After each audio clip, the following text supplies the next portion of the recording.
this ain't me. Tell me how we went from trapping to rapping on BET. Last week I told investing to the Kansas City Chiefs. Golden rule to invest and make that money while you sleep. They say trap a perfect mixture of Warren Buffett and Meech. No more shoebox money, them portfolios elite. Golden rule to invest and make that money while you sleep. I'm gone.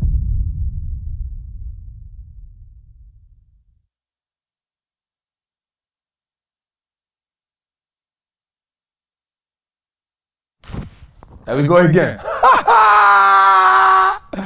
What's good? What's good? What's good, family? It's your boy, the Wall Street Trapper. Welcome to another phenomenal episode of Trappin' Tuesday, man. Yo, where my thing up, bro? That ain't good. We sleep out here. Let's try it again. Let's try it again. What? It's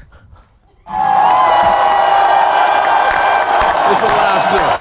Look, they understand. It's a live show. You know what I'm talking about? All right, so listen. Each and every week we come here, our goal is to help you navigate the market. It's to help you understand that you are the last person to get it out the mud. And you become the blueprint for everybody behind you. I want you to understand that this show is not possible without you.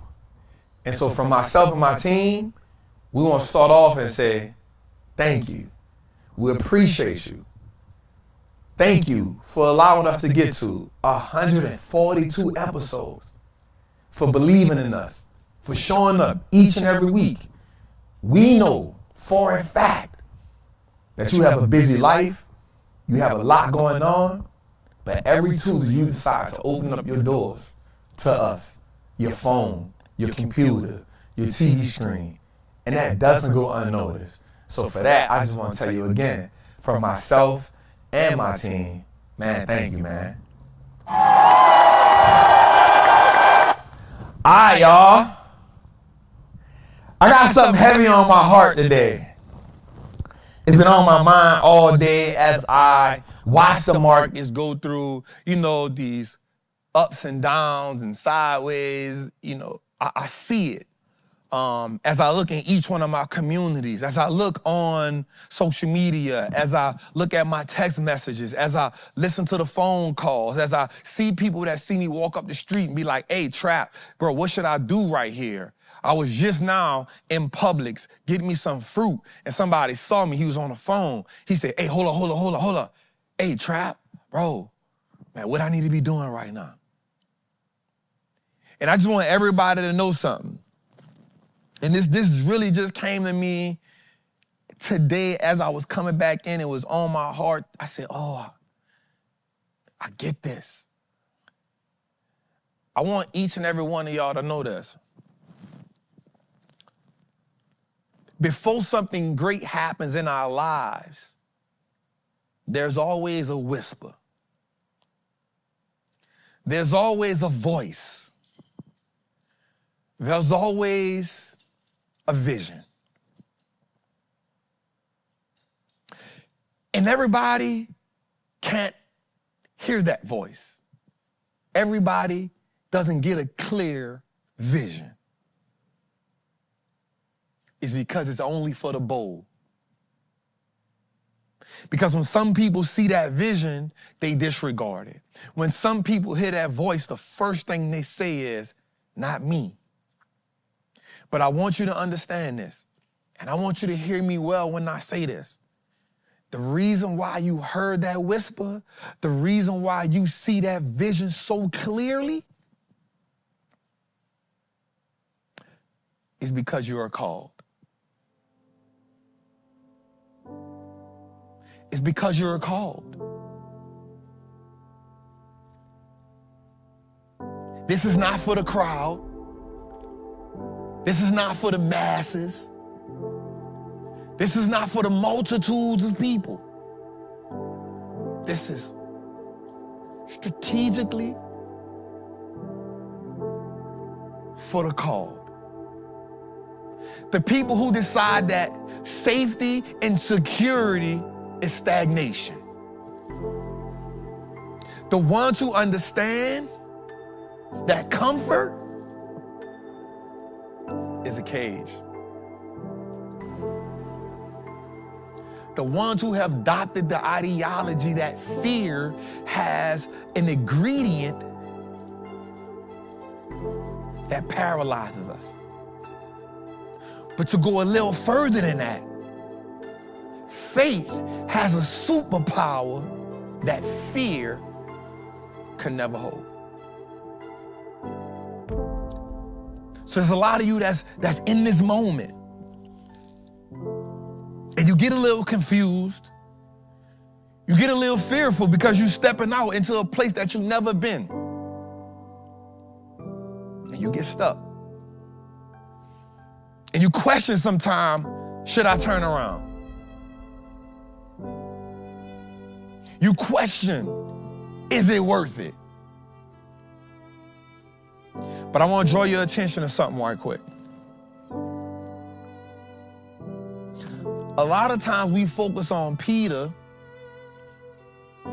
Watch this. A lot of times we focus on Peter getting on the water and having a moment of doubt. A lot of times we focus on Peter getting on the water and losing focus. What we don't do is give Peter credit for being bold enough than everybody in that boat to say, Lord, if that's you, bid me to come. And the one thing that Peter did that nobody else did, he was the one person that took the risk. And here's the thing about you being a risk taker. You also gotta be willing to risk being talked about. You also gotta be willing to look foolish when it don't go your way.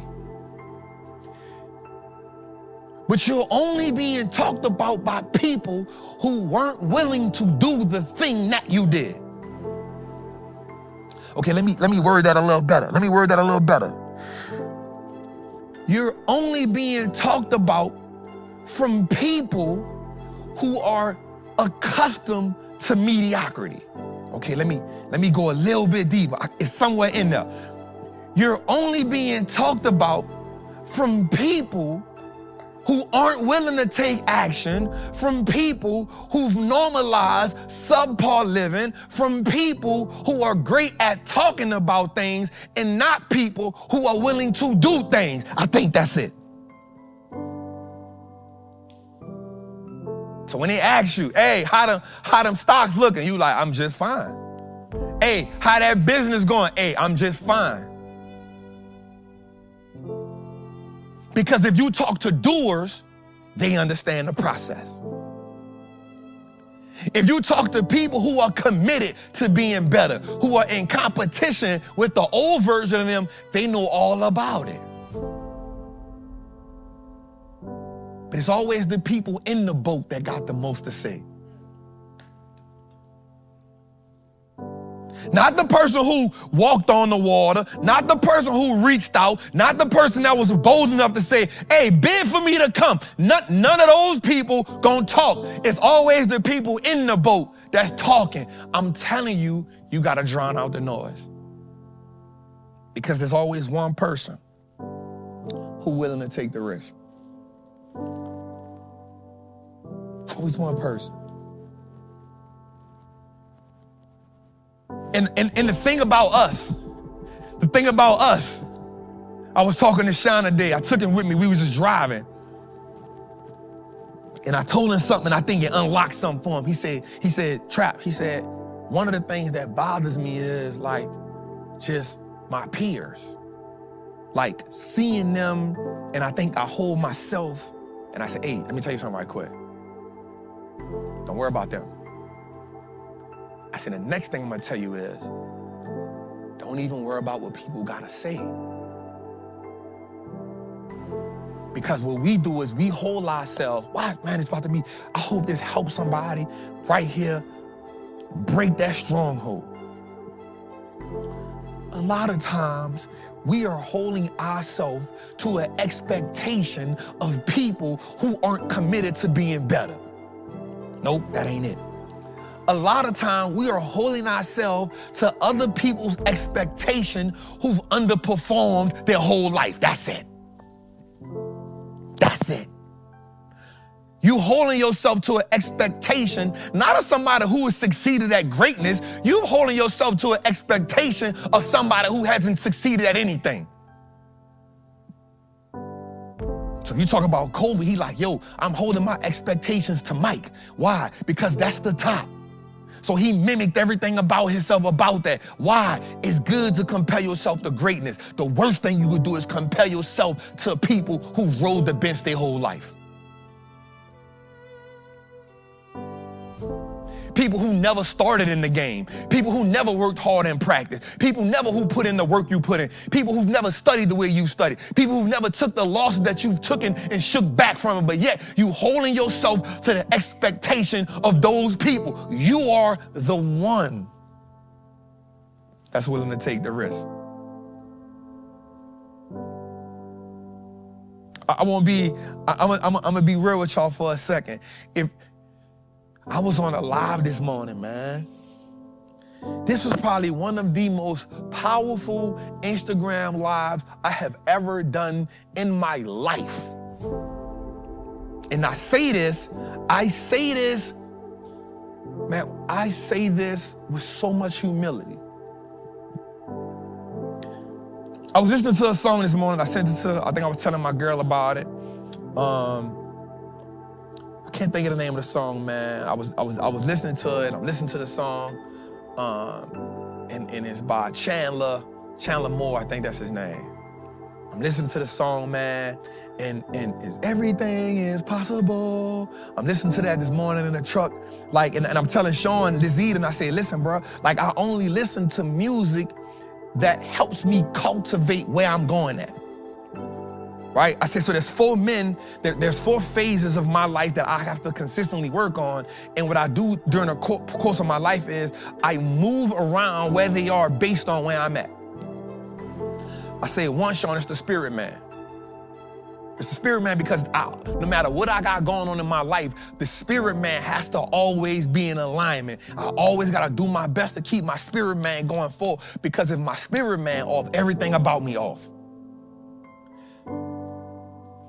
I say, then there's a balance between the flesh, the teacher, and the student. Those are the 4 versions of me that I always have to balance. I say, because there's phases of my life where it's the spirit man and then the teacher. And then there's phases of my life where it's the spirit man and it's the student. But every phase of my life, the fleshly man has to come last. So I'm listening to the song this morning. I'm saying that for real. I'm listening to the song this morning because I always got to feed the spirit man. Always. And I said, I'm listening to the song, so I'm telling the people on the live, I say, hey, listen to me, y'all. I want y'all to understand something. I want you to say that I am possible. I said, the reason I want you to say that because everything you say after I am, you take ownership of it. Mentally, psychologically, everything I am, you take ownership of it.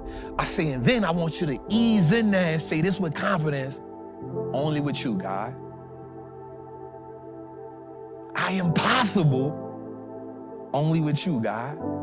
And you fill it up.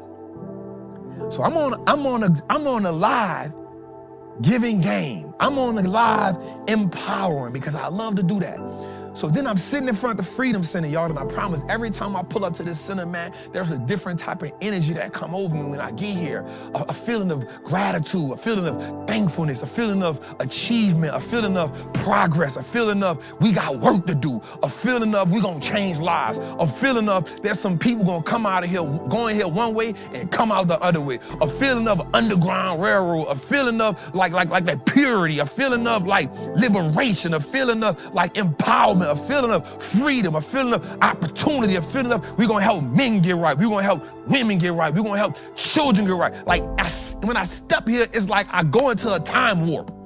And I see everything that's gonna happen, and then when I step out my truck, I come back like, oh, it ain't there yet. But I told you there's a vision. And only a few can answer the call. So I say, hey y'all, before I get out the truck, I want y'all to listen to this song. And look how God be working, bruh. Bro, you can put any kind of music on, bro, and any other day, bro, my Instagram live will cut off. It'll cut off completely. I've been had to start the live 2-3 times. I put this song on, and this song touched my heart when I heard it at Woman Evolve. It's called On Time God. Listen. Now I'm gonna be real with you. I can only listen to this song every now and then. Because every time I listen to this song, God touched me.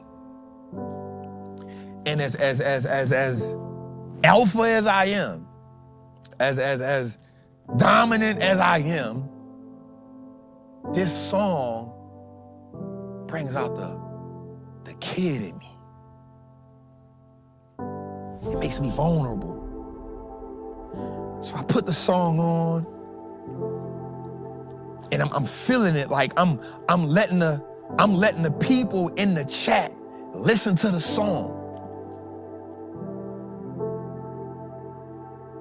And bro, I started crying.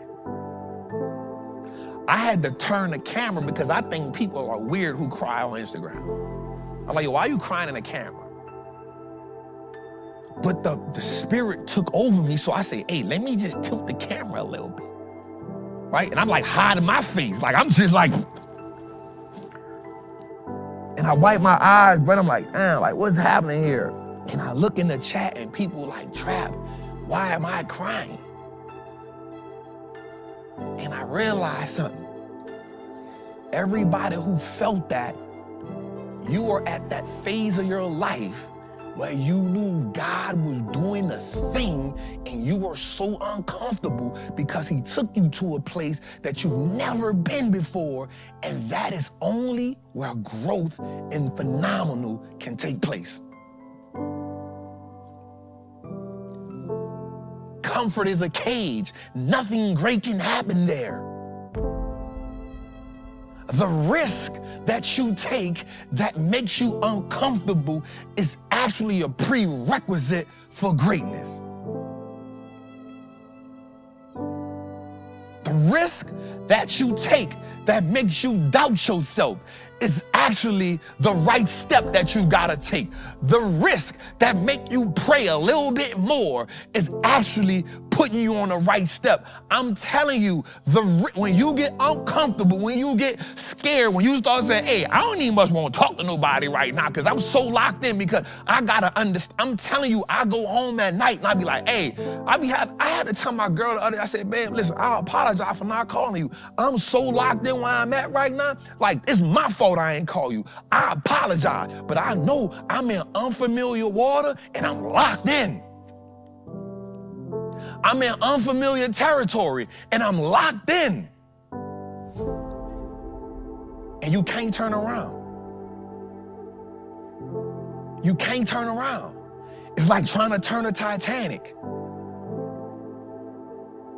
It's hard. It takes more effort to turn around than it is to go forward. And the problem with some of y'all is you put more effort into turning around than fighting to go forward. I'm telling you, you gotta be the one that take the risk. And when you take the risk, turning around ain't an option. It's forward, family. Faith has an ingredient that fear does not have. Fear cannot live in faith. Fear cannot live in faith. Fear cannot live in faith. And you just gotta know you built for it. There's not a doubt in my mind. I'm like, hey, yo, like, this thing ain't about to be what it's gonna be. And the reason why it's so easy for some of y'all to turn around and you fight to turn around is because you're still talking to the people in the boat.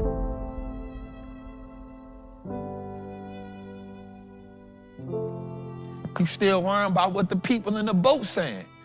The people in the boat wanted to turn around the minute it started raining. The people in the boat wanted to turn around as soon as they saw the wind come. The people in the boat start tripping as soon as they understood they were too far from the land. And you listening to them. That's why you won't turn around. They used to turning around. You got to get around some people that used to walking on water and falling in the water and getting back up and walking on the water and falling on the water and getting back up and say, Lord, bid me out here. And every time he bids you out there, I'm going to keep walking. I don't care. You got to know, family.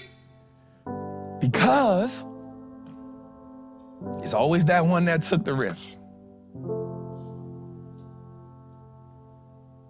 It's always the one that took the risk.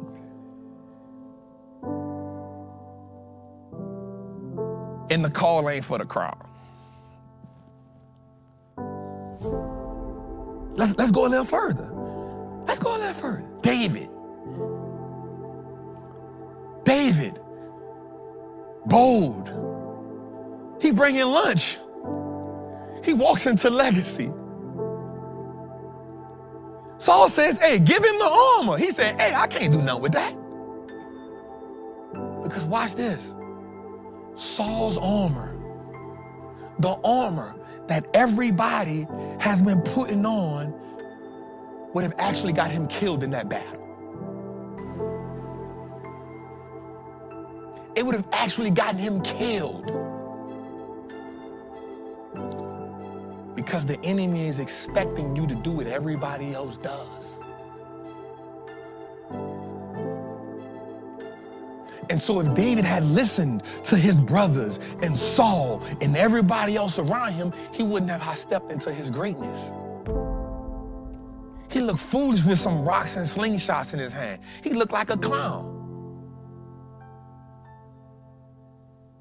They look like pebbles to them. What's a rock to a sword? What's a slingshot to a shield? To the naked eye, he actually looked ill-equipped. But yet they had been standing there for weeks.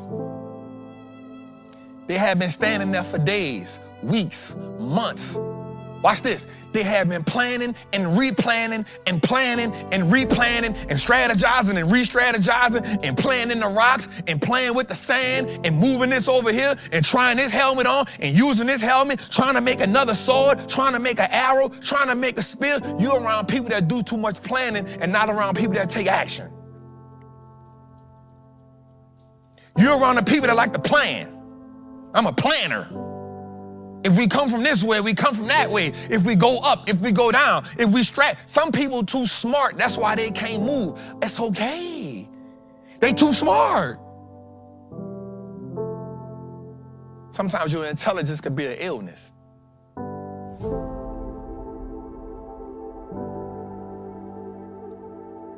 But it was simple, simplified. Faith, a slingshot, faith in a slingshot. Faith in a slingshot.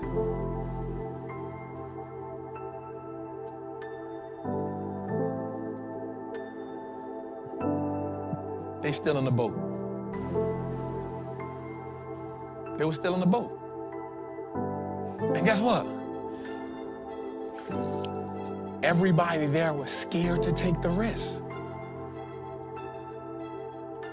I remember I told Jose one day, hey, bro, I'm literally willing to die for this. I'm literally willing to risk everything I have for this. Everything. I'm willing to empty the tank for this.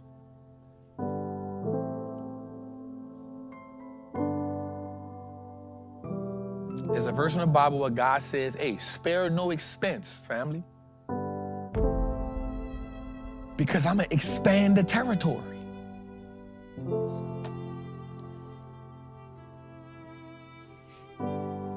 You keep calculating, well, if I lose this, I can't do this. And if I lose this, I can't do that. And if this don't go right, God ain't tell you to do none of that. He said, hey, go possess the land. and you keep failing to realize that, yo, the losses are necessary. It's just a down payment on where you trying to, it's a down payment on where you destined to go. It's a down payment. You trying to do something great without being tested? It's part of this game. That's how I have them ask me how I know moments. I like to be around people that's gonna get off the boat. I like to be around people that's gonna make an attempt to walk on the water.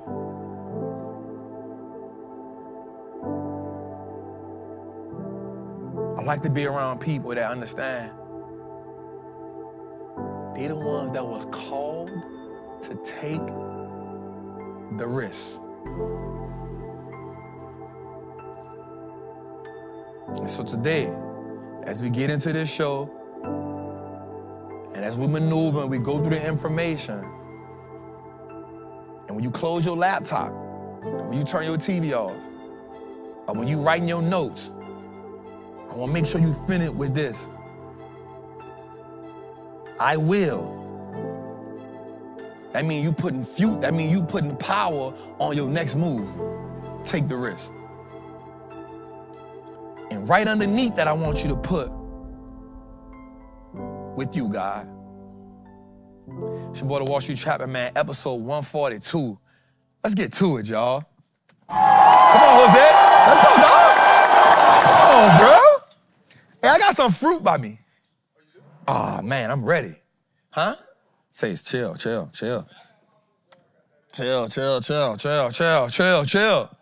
Come on.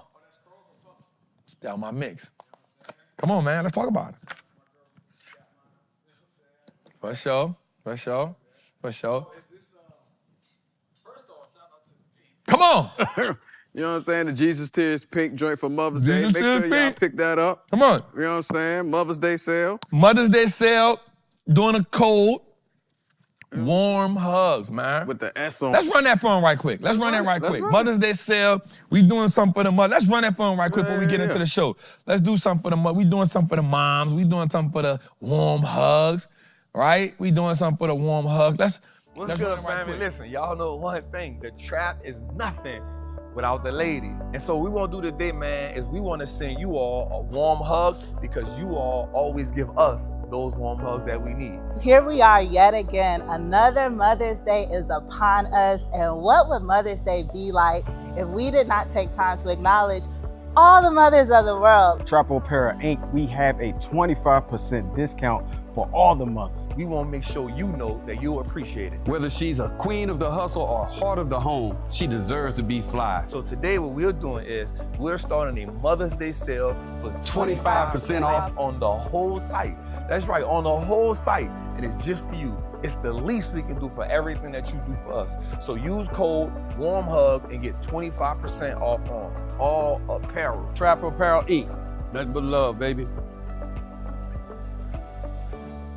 Let's go. Come on, man. Use the code, drop it. You know, we're gonna run this until Sunday. Yeah, Sunday. Sunday, 12 o'clock, man. Use that, man. Cold, warm hugs. Ladies, you know we appreciate y'all. Fellas, you know, we got the T-shirts. We got the, you know, I'm a hoodie all year kind of guy. Yeah, you was about to have the pink on with the black hat trap.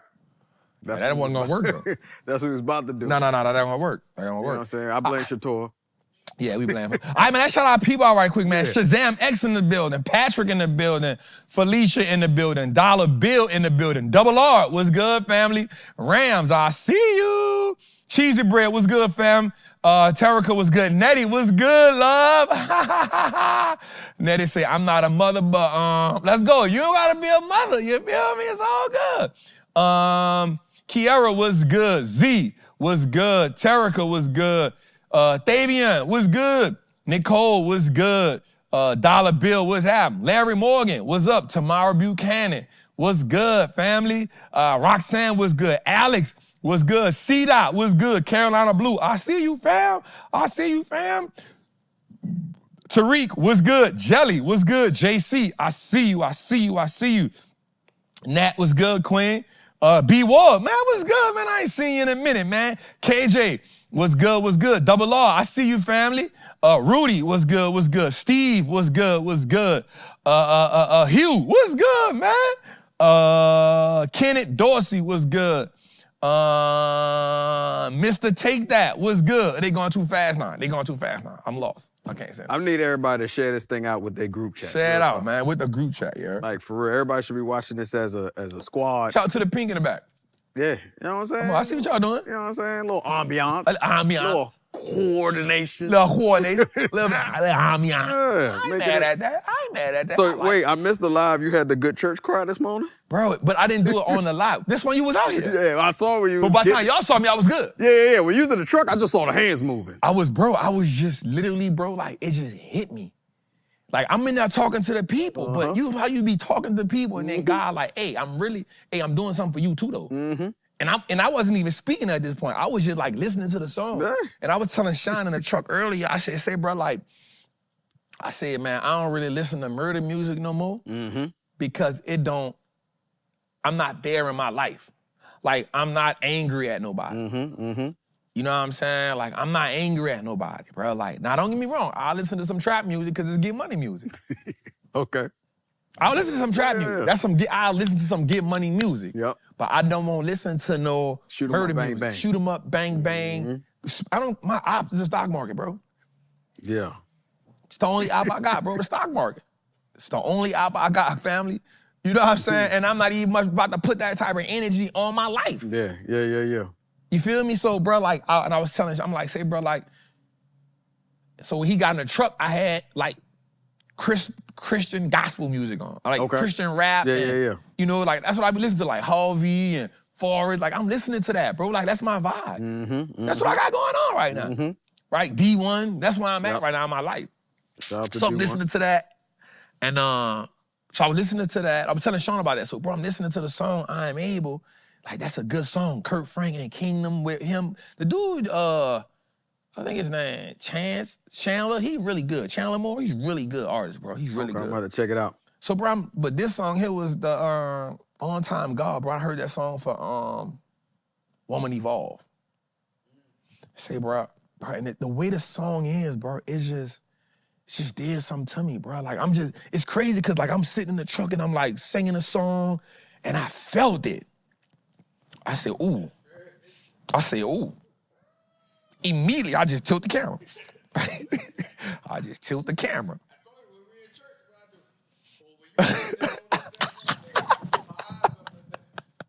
So look, I'm trying. Look, I'm in the truck like this, look. I'm like, And so I said, hey, it's coming, and I can't do nothing about it. So I just did that look. I just turn that camera and then lean over this way a little bit. You hear me? Yeah. So for like the rest of the song, I'm on this side of the camera because I really don't know why people cry on the camera. I just don't understand why. You didn't want to be Tyrese mean. Why you doing that? Why? I'm not doing that. But it was a real cry though. But it don't matter. It's my intimate moment. It's me and God. But you ain't stopped the live though. I let because the people was the song was doing something for the people. They was worshiping. Okay. Yeah, it was like a worship service almost, bro. So I'm just like on the thing, bro. So Tori, you was on the live, huh? Oh, she said they could hear you cry. I didn't even know that. I would have muted that thing. I didn't. Was it like a boo-hoo? Nah, it was just like the sniff joint. Yeah, we got the drippage, nasal drippage. Yeah, I know it because I did this a couple times. Like, and I know they could see the hand, like. Yeah. They could see the elbow. I was trying to get all the way out that thing. You hear me? Oh, like, man. I was having a moment, and here's the moment I was having. I'm not gonna lie, bro. The moment I was having was. I was grateful. Yeah. I was grateful, bro. I was grateful because, bro, like, I remember getting shot, bro. My family ain't know about that. I was in the streets on my own, bro. I remember literally going to the hospital, bro, and nobody was there. The people like, what's the emergency contact? I'm like, nigga, I don't know. This ain't no cell phones. Right. I'm not about to get one of my niggas' number. They probably fighting the charge. Right. We ain't had no cell phone. I'm gonna give you a house number or a beeper number. I had none of that. Dang. You feel me? Like I'm in the hospital by myself, bro. 16, at the time I was 15. You feel me? And the man literally was like, hey, this thing is in my leg right now. I saw it. He said, hey, it literally, you was an inch and a half from hitting the artery in your leg. You feel me? 2 in my leg, 1 across my hip. Dude, nigga, spin on us. We shooting dice on the corner. Spin on us. That's all you know. Run. Right? You gone. Yeah. But I remember that. I remember, bro, like in that moment, I'm thinking, and not long after that, bro, a nigga got me upside down, almost in the trunk of a Cadillac, a Seville, deep trunk, bro. I get in the trunk, it's over. Yeah. I come up out of there. Get the running. You feel me? Numerous other just occasions, bro. To be standing in front of a building that was nowhere on my radar 2 years ago. Right. Let alone. Then to be able to go get the money out the market to show people that this is possible. 16 in prison. I'm in a cell with my mans, and he done got set on fire. Somebody come by the cell, take the glove, throw the water, throw the fire, throw the gasoline in the cell, hit the lighter. Don't cry now, nigga. He ain't that bitch hot. I'm like, yo, what the? I'm throwing toilet water on that boy. I'm 22. How I'm supposed to respond to that? Hey, get me out of here. And here's the thing. You can't even tell the guard to let you out, because if you leave, you a snitch. You can't holler, hey, Czar. You can't do none of that, because you gotta, that nigga, he gotta take his lick. And whoever in the cell with him, you can't leave, because now you checking off the tier. Why you checking off the tier? So now I'm stuck. I gotta help that nigga not be on fire. And then when they ask him who set him on fire, I can't say nothing. Can't even say nothing. He gotta say something. But if he says something now, you know what's happened to you. And if you don't say something, if you say something, you know what's supposed to happen to you, and you read it. Bro, I'm watching this. I'm living through this. So in that truck, in that moment, plus there's other things, bro. Going to trial. People done kick my door in, bro. $10,000, bro. 10 pounds of weed, 223, 40, 100 X pills, some lean. I'm out of here. Police kicking the door with no search warrant. That's how you get found out guilty. If that ain't a technicality of all technicalities, my guy. Right.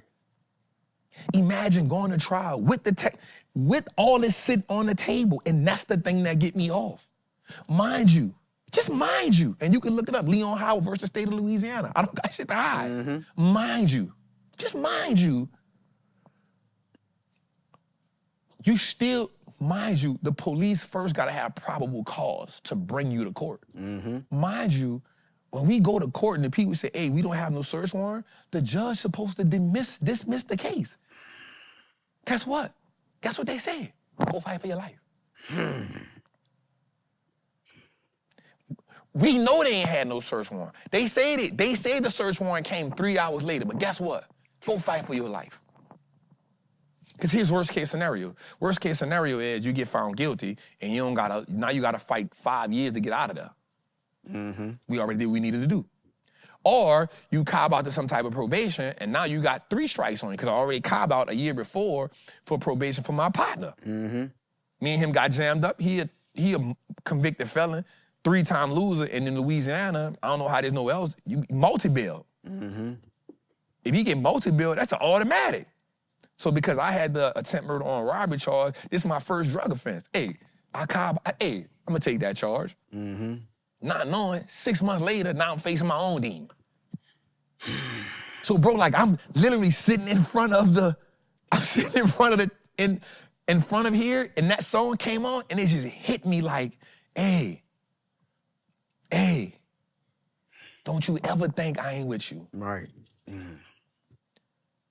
Remember, I'm an on-time guy. Remember that. Don't ever think you did this by yourself. Don't ever think you did this on your own. Don't ever think you that smart. I got a purpose for you. And say, bro, it's just, I could not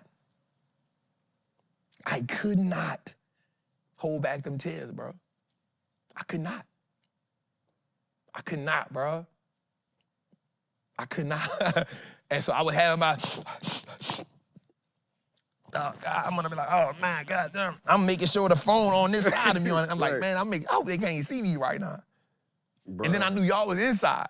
Right. I'm like, all right, let me get right, because they about to, so when the song go off, I'm like, all right, I'm gonna holler at y'all. Yeah, we had a good time, y'all. I come in there like, My allergies. By the time I come in, y'all like, what's up? I'm like, man, what's up, baby? Yeah. Don't even look like it. But I had a whole moment there, bro. Anyway, let's Look, get to it, man. first off, we need a book. We need a movie. I'm going to stay on you. I'm listening to your stories, and I'm enamored. You know what my stories is? Going to Six Flags in Orlando. I can tell you about checkers and playing Monopoly. Just, you know what I'm saying? Going to TJ Maxx with my mom and Marshalls. Burlington Coat Factory. I can tell you about that. I see why George feel the way he feel. I see why George said low intensity workout. No, I go crazy. I go crazy with the workout. Actually, shout out to George. He just made some shrimp pasta or something. That's Yakamine, bro. Hey, look. That joint sound, he tastes like he put his big toe in That's that Yakamine, man. You never had that? Nah, I ain't never had that joint. Oh, next time we go to North, I gotta get you some. Yeah, that thing was fire, bro. But I am extra slim, extra aerodynamic. Nah, bro, you losing weight, bro. I'm thinking you about to disappear. And no Ozempic. No Ozempic. Come on up. I got the Kelly Price head.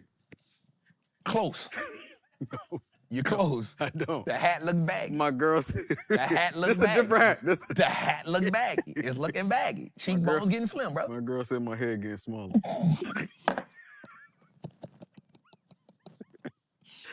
She about to show up in the chat. All right, man. Let's start our show, man. We got a good show going, man. Shout out to our people, man. Damn, my pen done broke. Goddamn. I got another one. All right, we got a good show ahead of us tonight.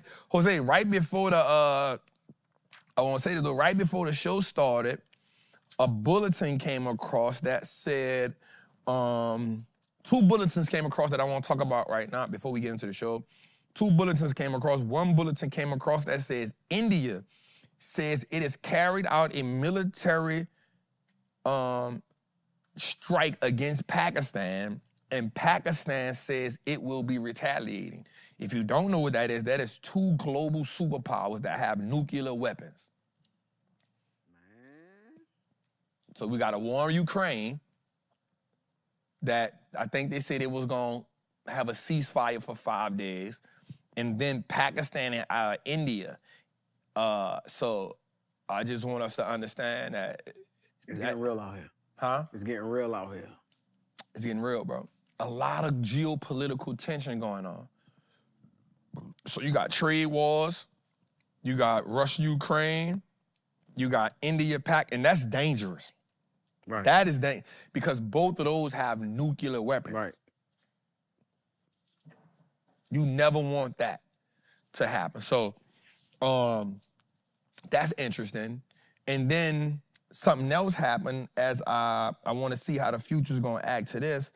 We got a message that came out that said that China and the Trump administration will be discussing some negotiations. Of course, we had a message earlier with Donald Trump on TV saying, we don't got to make a deal with nobody. He was on TV earlier with the Prime Minister of Canada, and he said, I guess they're gonna try to pan something out, but he was like, hey, we don't gotta make a deal with nobody. We got the deals, we don't gotta make a deal. So I just want to put that out there. Those are really, those are some serious ink. And that just happened like within the last 2 that to was 3 right before the hours. show came on. Yeah, It came across my phone. So we didn't have a chance to I had already bombarded Steve, so I didn't really want to give him hey, go drop this down for me right We got quick. 97 slides today. Yeah, we got a lot of slides. But here it go right here. U.S.-China trade talks to formally begin this week. Treasury Secretary Scott Benson and Trade Representative will meet with Chinese counterparts for a trade negotiation in Switzerland this week. So officials said Tuesday, so it just happened. Both Bassett and Greer will meet with Swiss president and will also meet with other counterparts from the People's Republic of China to discuss trade matters. Their respective offices said in a statement the two will travel to Switzerland on May 8th and look forward to produce talks as we work toward rebalancing the international economic systems toward better serving the interests of the United States. Bassett said. China's foreign minister said the vice president, Beijing lead officials in U.S.-China trade matters will be Besson in Switzerland. The talks mark a potential thaw in U.S.-China relations after the two countries became embroiled in a bitter trade war through April. The U.S. President Donald Trump has imposed 145% tariff on Chinese goods, drawing retaliatory measures of 125% from Beijing. A tariff exchange has rattled global markets with the perspective of widespread economic disruptions. The recent data points from China and the U.S. already showing some deterioration. The thing about that is, before we get into the show tonight, the thing about that is, I think we have a situation, you know, we talked about the word embargo a while back, and basically that's what it is. And so, yes, the Chinese economy will hurt, but also so will the American economy.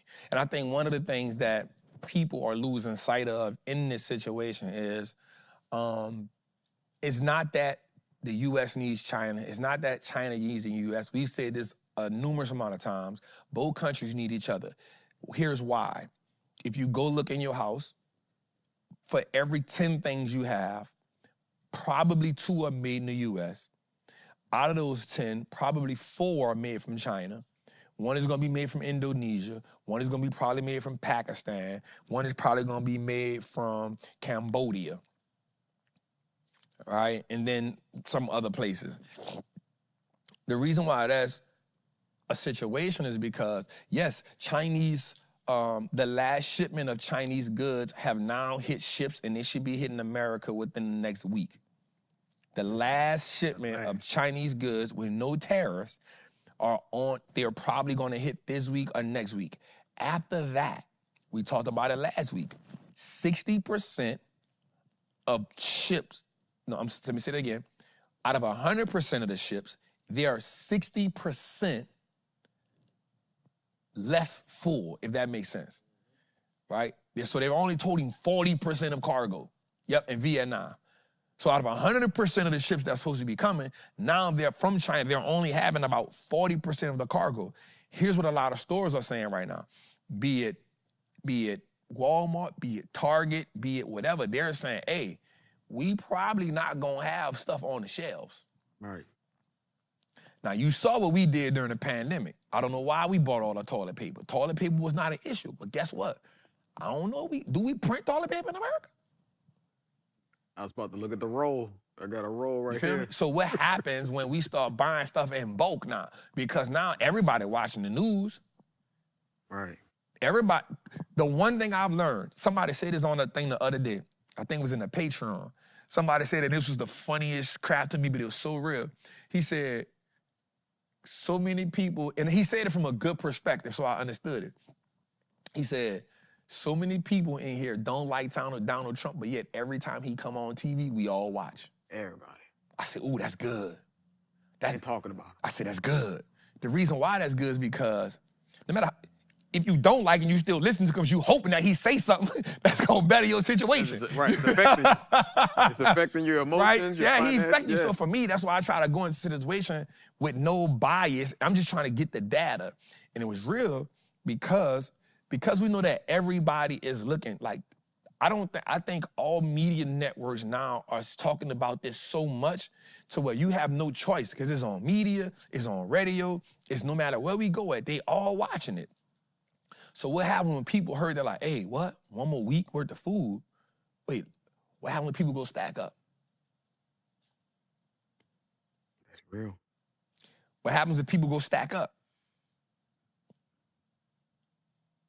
Yeah, it's a different animal. You feel me? They stacking up Because you don't understand. We don't understand how important toilet paper is until you go to the store and there's no toilet paper. For no reason. Mm-hmm. The people say it's a pandemic. That don't got nothing to do with toilet paper. Why y'all done bought all the toilet paper? No, don't. Let me stand up for my toilet paper people. You ever been in the bathroom and you need it and you ain't got it? It's the worst. Bro, but it's a pandemic. Look, people need to wipe their booty. It's a pandemic though. I can see, listen, I can see not having sanitizer. I can see not having masks. The people ain't say it's a toilet paper, anything. It's a pandemic. Gloves, face masks, hand sanitizer, not toilet paper. That's the You feel first me? day. It's snowstorm coming. But here's the thing, Toilet paper. but what I'm saying about the mindset of that is, what happens now when the container, you don't understand how important certain things are to now, you going to be like, damn, ain't got no plastic forks in here. You know what I'm saying? Like, damn, where the paper cups at? Or even something like, yo, where's the dishwashing detergent? Nah, that's real. You feel what I'm saying? And now you see somebody basket with 15 dishwashing detergent. You Like, know bro, they- why do you got a basket full of this? Hey, Yeah, I come heard on. the news. The news said, Give me mine. you feel me? You gonna The come toy with that. company saying, hey, right now is when we buy toys for Christmas. And so bruh said, hey, you don't need $30. You don't need $30. You need 3. That's what he said. The little girls don't need $30. They need 3. Bro, I'm gonna be real with you. I've never met a child that had $30 and $40. Right. Yeah. Not from my neighborhood. 30 and, like, who buys $30 for Christmas? Yeah, that's crazy. I just never. That's how. Maybe fact up there. that he came to that. Maybe up there. Maybe up there they buying. Definitely up there. American Maybe dog. up there they buying $30. Hey, you know what I'm saying? So anyway, man, let's get into the show. That was some news that we just heard. Yeah. I wanted to put that out there. So let's go, man. Let's get our mantra going right quick. You hear me? Let's get our mantra going. I know we late in the show, but we gotta get to it. You hear me? Let's go. I am a certified Wall Street trapper. I am confident in my ability to make great investments. The stock market is a machine that prints money, and I'm more than capable of operating this machine. Not only will I free myself, but my family will eat for a lifetime based on the information I apply today. I'm a money maker and a wealth builder. Today, I break all the chains that anchor me from that poverty mindset. My ancestors will smile now because I've turned our last name into an asset. My family's purchasing power will increase indefinitely. Today, I make the declaration that no longer will I be a slave to money. No longer will the generations behind me inherit lack. No longer will I submit to selling my time for money. I am a first-generation millionaire. I am the architect of my family's legacy. I am a certified Wall Street trapper. And Wall Street looks like us now. Let's go, baby. Let's go, baby. Let's go, baby. Got a great show tonight, Jose. Got a great show tonight, man. Go. And we only an hour in. That's good. You know what I'm saying? Come on, we be talking for an hour. So we got a dope show tonight, man. Got a lot to talk about. So let's get to it, man. Let's get to it, man. So here's the thing. So me and Sean was looking at the market yesterday and today, and I'll be honest with you. Outside of like maybe Eli Lilly, Palantir, I'll be honest with you, bro. Like, the market didn't really move that much. Talking about under 1% the back days after a 9-day run. Me and Sean was looking at something, and I was like, hey, bro, that's not coming off a 9-day run. We 16% from the lows on the S&P, with 14% from the lows on the NASDAQ. I'll take that. Especially knowing like no real like changes have literally been made since April the 2nd. You know what I'm saying? Like, so I'll take that. I'm not mad at that at all. It's just interesting to me that AT&T is just the reigning horse through all of this. I just don't understand how AT&T is the reigning horse through all of this.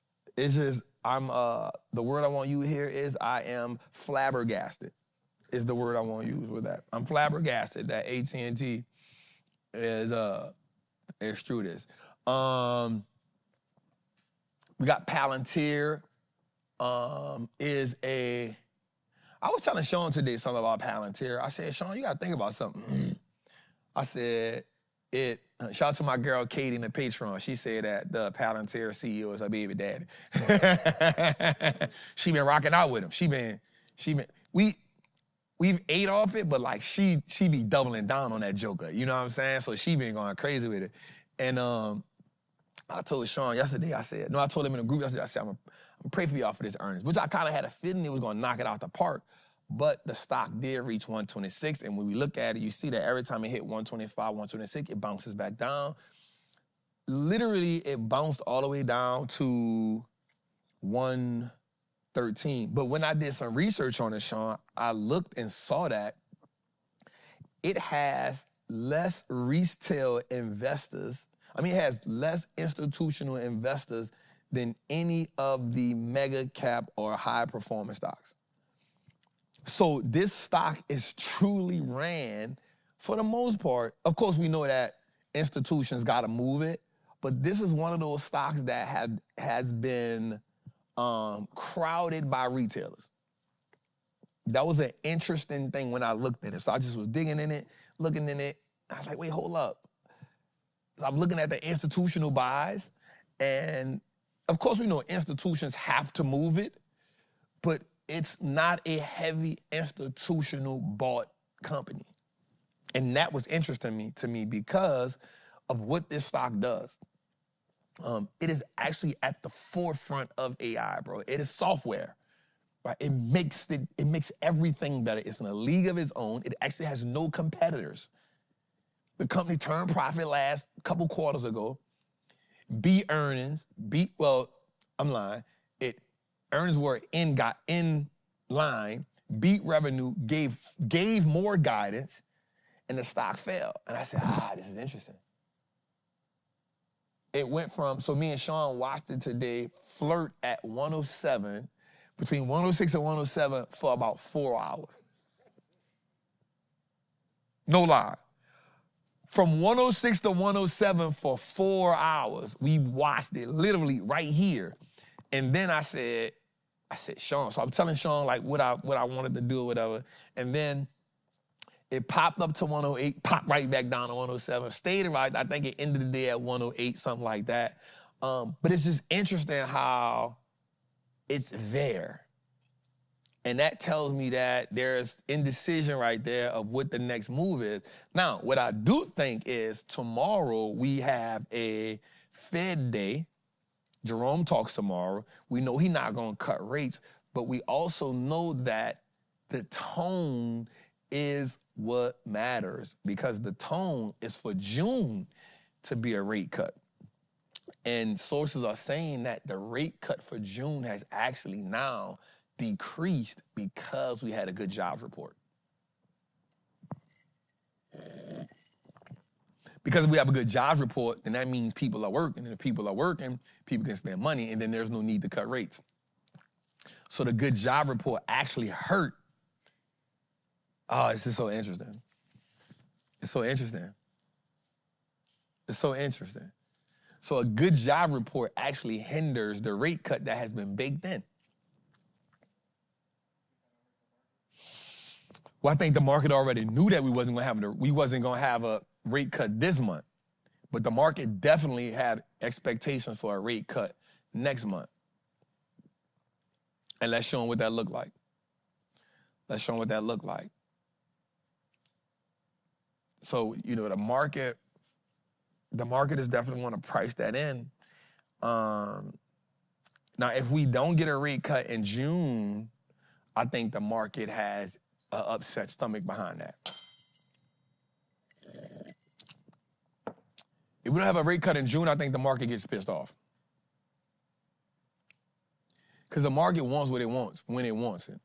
Don't matter if nobody told them that or not. The market just put these expectations on people that this is what you're supposed to do. So it's going to be interesting to really, it's going to be interesting to see that. It's going to be interesting to see that. And so I did say something Friday, though, and I wonder if my people in the Patreon took my advice on this. I said, hey, yo, take some profits. Market was running. I said, hey, take some profits. Then I said, take some profits. Then I said, take some profits. And then my last one was, take some goddamn profits. And so I think Nettie said, I think y'all supposed to be taking profit today. It was at like 2:30, the market was still running. I was like, hey, take them. Take some. We not in that area to be trying to get, we did get 100% on Spotify in like 3 days, right? But I was like, hey, take some profit, y'all. Like, take it. And then I said it like 4 times. And then it was like, hey, y'all, I think y'all supposed to be taking profit today. Yeah? Because what happens is I want us to understand that, like, even though we had those 9 days, now we in unfamiliar territory. And we can't just keep saying, oh, it's about to go up, it's about to go up, it's about to go up. Now, true enough, even in these 2 days, it hasn't really moved that much. You know, even in these 2 days, we probably down 1.5% in 2 days. I can deal with that because we've been getting 2% down, 3% down. We done made that the norm. So to get less than 1% in 2 days, you're like, hey, that ain't bad. But if you had a high Friday, why not? Hey, you had 9 days. Go in the weekend with some bread in your pocket. Recover some of, you know what I'm saying? And so I was hoping a lot of people took some of those profits because the profits look better in your account than back in the market. They look better in your account than they look knowing an institution that took it from you. Damn, on robbery. Let's go a little further. All right. So we still had a pretty decent put-call ratio today, and that's why I say it ain't moving that much, so we all right with that, you know what I'm saying? So I ain't mad at that. 7.5 million options in, 3.9 million calls, 3.6 million puts. That lets us know right there, that's a lot of indecision. It's a battle. That's why all them doji counters on the market. Uncertainty is everywhere. All right, let's go a little further. Look at that, Sean. Come on, Sean. What? Come on, give me some feedback on that. What? There's no way. But here's the thing. They looking at 9 days on the run-up. Yeah. That's why we chilling. I told them in the Patreon this too. I said, hey, listen, it's okay to sit on them hands. That's a fact. It's okay. I said it yesterday. Right? Because what happens is we can see the market down and we'll hurry try to, I gotta play some puts right now. No, you don't. Sit your ass down. Sit down. Sit down. Sat down. Log out. Sat down. Just watch. It's okay. Because it ain't moving nowhere. It's in the same range. Nothing drastic has happened overall. Right? So sat down.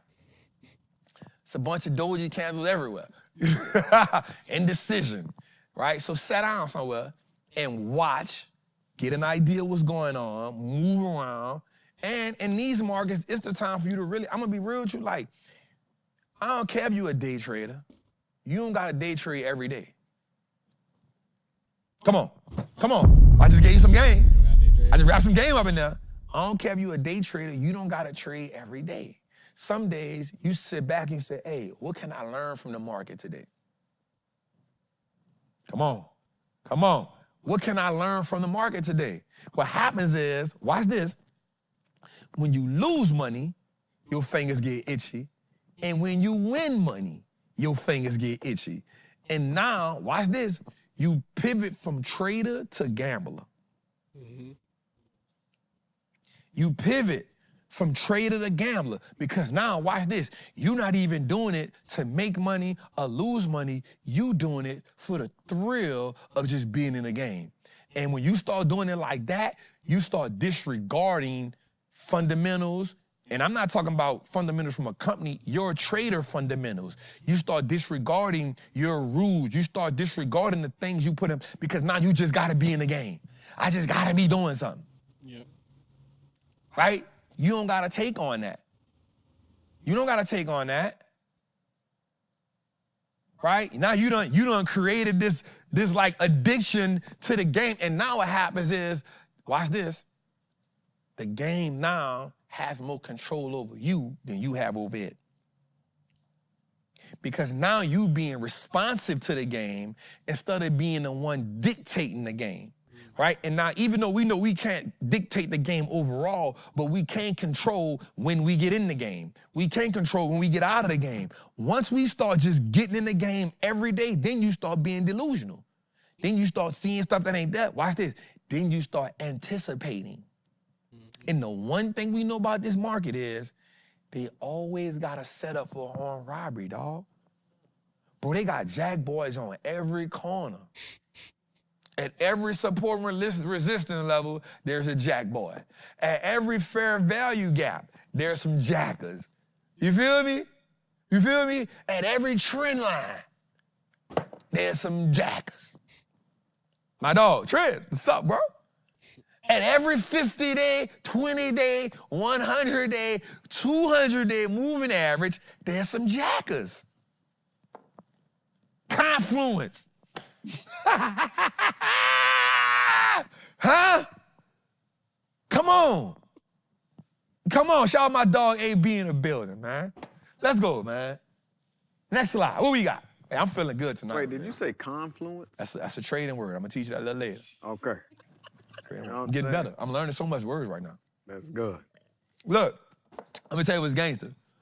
I'm running in with Sean. I think Sean did this. What? I said, yeah, stop playing. Stop playing. You hear the vocabulary. Confluence. When I know I'm learning, when I start using words. You gotta test them out. You gotta try them, you gotta shoot. Hey. Shooters gonna shoot. Hey, shoot. Hey, once I start learning words, you know I'm loading up. I'm loading up. I say, hey, Sean, that's a fair value gap. He said, what? I said, hey, stop playing with me. Stop. I said, hey, stop playing with me. I'm locked in. I'm locked in. All right, what we got? Let's go a little further, man. Beginning in the late 1860s, Five Points became one of the first neighborhoods to develop outside of Denver in the soon-to-be state of Colorado. Its name refers to the neighborhood's five-way junction, consisting of what we know today as Washington Street, 27th Street, 26th Avenue, and Welton Street. When streetcars began to thread their way through the neighborhood, there wasn't enough room for all street signs, so the junction stop was nicknamed Five Points, and the name stuck. The new suburb initially developed with German, Irish, and Jewish residents enjoying the city's first public park, Curtis Park. Eventually, upper-class whites moved up the hill to Capitol Hill, and African-American residents moved closer to the rail yards lining the South Platte River. Colorado's oldest African-American congregation, Zion Baptist Church, and the city's first all-black fire station number 3, were established in the neighborhood before the turn of the 20th century, seeds of the formidable community to come. In the 1920s, discriminatory housing policies kept African Americans segregated in 5 Points. By the 30s, more than 75% of the city's black residents lived in the neighborhood. Despite hostilities from the Ku Klux Klan and crowded living conditions in an aging neighborhood, 5 Points flourished as a vibrant black community. In fact, it's said that mail could be addressed to 5 Points, Colorado. Prominent black professionals such as Dr. Clarence Holmes and Dr. Justina Ford broke the occupational glass ceiling set by discrimination. From the 30s through the 50s, 5 Points reached new heights as a cultural and entertainment mecca, especially for jazz. Its flagship venue, the Rossonian Hotel, hosted a number of famous acts, including Duke Ellington, Billie Holiday, Ella Fitzgerald, and Nat King Cole. The bubbling community would also nurture local legends like Charles "Charlie" Burrell. I had learned from the age of 12 how to play what they call black music in those days, Count Basie and all that sort of thing, and playing in the city parks with the white fellas. As the only jazz scene between St. Louis and the West Coast, the neighborhood became known as the Harlem of the West. We called it the glory days because we had the good food, good music. Oh, it was magnificent. Just as 5 Points once found its name in the conjunction of streets, the neighborhood has come to be defined by the synergy and synchronicity of community, culture, and music that Denver celebrates to this day.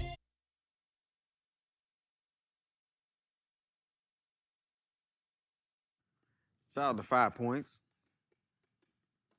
Shout out to 5 Points. Hey, Come on. little jazz. So you know what I'm starting to realize too, bro? Like, there's a lot of, and I guess it's not that I'm starting to realize it though, but there's a lot of African-American historical roots all through America. Oh, yeah. Not just like in the South. Think about this. This way in Denver, Colorado, bro. You know what I'm saying? This way in Denver, Colorado. But here's what I learned every time we watch one of these. Somebody had to take a risk for us to get there. Somebody had to take that risk. Somebody had to take a risk. Somebody had to take a risk. You see what's going on in Africa right now? Nah, what's going on? Oh, bro. They doing something gangster over there, bro. Like, they on some, the young general they got over there. Mm-hmm. Oh, man. I love it. The whole world's just standing up for him right now. Here's what happens, bro, when you kick. It's kind of like this, bro. Like, when somebody using you, and then you say, hey, you can't use me no more. Mm-hmm. They get mad. Because they've based their life on using you. Right. That makes sense? Mm-hmm. So, like, you got some of the countries over there in Africa right now, and they on something like, hey, we not letting you mine. They kick France out. Hey, we not letting y'all mine none of our stuff no more. Like, y'all mining, y'all giving it to us for 80 cents on a pound, and you gonna sell it for 600. We gonna just do it ourselves. Matter of fact, get up out of here. And hey, they going crazy. They going, it's like three nations over there, bro. Like, and I pay attention to, like, I go searching for it. I'm not gonna lie, I go searching for it. Because I remember Minister Farrakhan said something years ago. He said, when a black man finally decides to have the courage to stand up for itself and kick the colonizers out, it'll be a dangerous day in the world.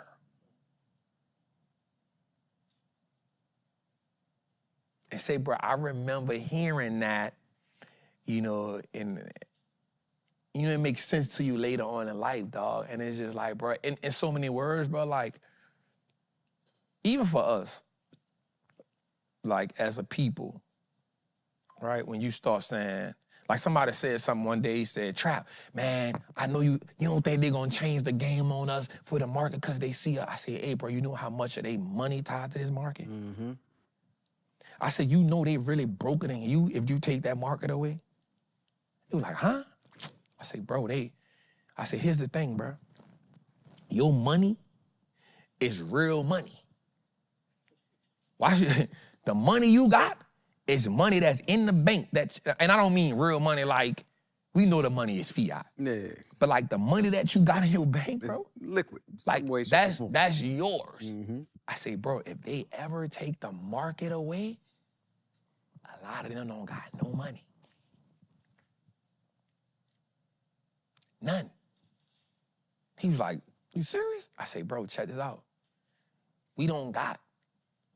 I said, check this out. Elon is worth $400 billion. I say, bro, you think he got $400 billion? He said, nah.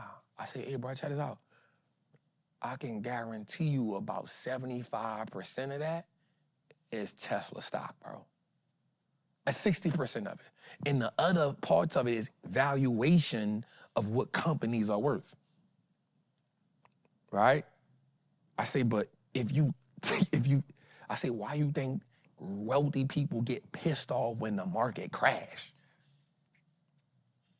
Why you think they mad at bro right now?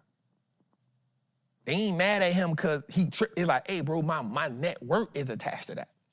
Now, of course, they got money to buy, but they screaming from the Mm-hmm. hey, chill. Mm-hmm. Listen, you ain't never, watch this, bro. Listen to me. You ain't never seen this many wealthy people get on TV and complain about what the hell going on. You can't name a time. They wasn't even tripping during the pandemic, bro. You know why? Because, hey, give them some free money. Yeah, They're going to come spend that free money with us. But now, guess what? Hey, you you messing up the money. I know you saying it's gonna be great. Hey, you're going too far. And if you notice, just hear me. Bruh, tone done changed a whole lot. Bruh, tone done changed the whole lot. He still doing it, but he done piped down a little bit. Hey, nigga. He gonna stand on it, but 1 foot. You know who got you in there. Yeah. 1 foot done came down off the soapbox. He's still on I ain't it. tripping on you. Hey, but hey, bring it down. Go from, hey, bring it to 6. Get off of 10 plus. Get off of max. Bring it down to 6. You feel me? At least, even if you ain't doing no deals, at least just talk about you doing some deals. Change the tone. Oh, I'm gonna use a word. It's a good word right here. Watch this. Change the rhetoric. Come on, Jose. Come on, Jose. It's gonna be dictionary day today. Change the rhetoric. SAT prep words. Let's go. So you got to think about that, man. So anyway, let's go a little further, man. Let's go a little further. Watch here. Treasury bill Buffett. Warren Buffett investment strategy is a proven success as Berkshire Hathaway holds more U.S. Treasury bills than the Federal Reserve. This is outrageous. This is outrageous. According to Berkshire's earnings report, the conglomerate has amassed $309 billion in short-term Treasury bills, surpassing the Federal Reserve's $195 billion. Shout out to the OG, man. Treasury bill Buffett. Man, the OG retiring, Jose.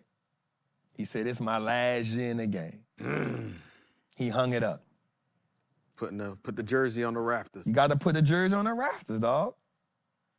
Look, just got it. S&P and Dow futures rise as China announces. Hey, we really be ahead of the game, dog. Stop playing. This ain't no pre-record. Come on, hey, Brooke. This ain't no pre-record, right? So, I'm gonna be real, bro. Even though he retiring, I say he doing something that you don't see a lot of CEOs doing in the game. He's retiring and he's leaving a succession plan. A lot of CEOs don't do that. They be like, hey, bro, you know you was gonna retire. Here's the dope part about it. The dude who he's handing the non-insurance parts to, been under him for 25 years.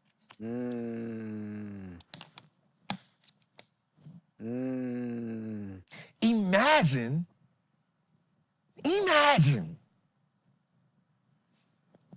getting a study under the greatest investor. Bro, I don't care what nobody say. He's the greatest of all time. Yeah. By a landslide. But 25. Imagine you get the pick, because you ain't just going to work clocking in under him.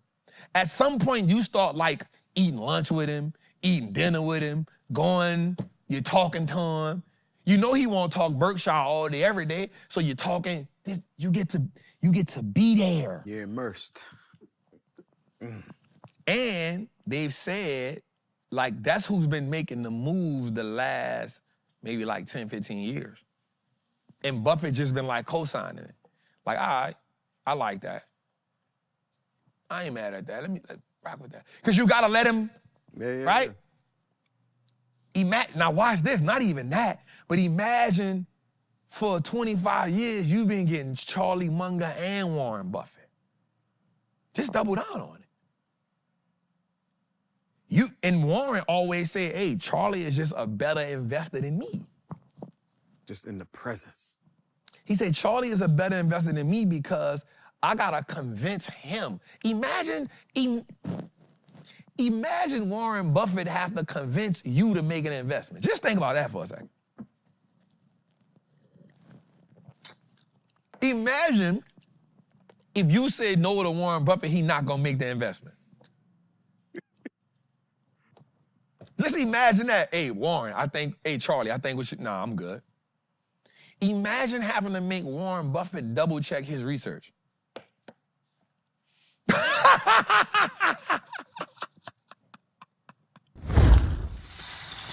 Imagine that. Imagine how much research Warren Buffett got to do because he know he got to present this deal to you and you got to okay it. And if you say no, he got to go back to the drawing board. And rework the number. Because he watch this, because he respect your opinion that much, because you're the one who made him shift his investing style.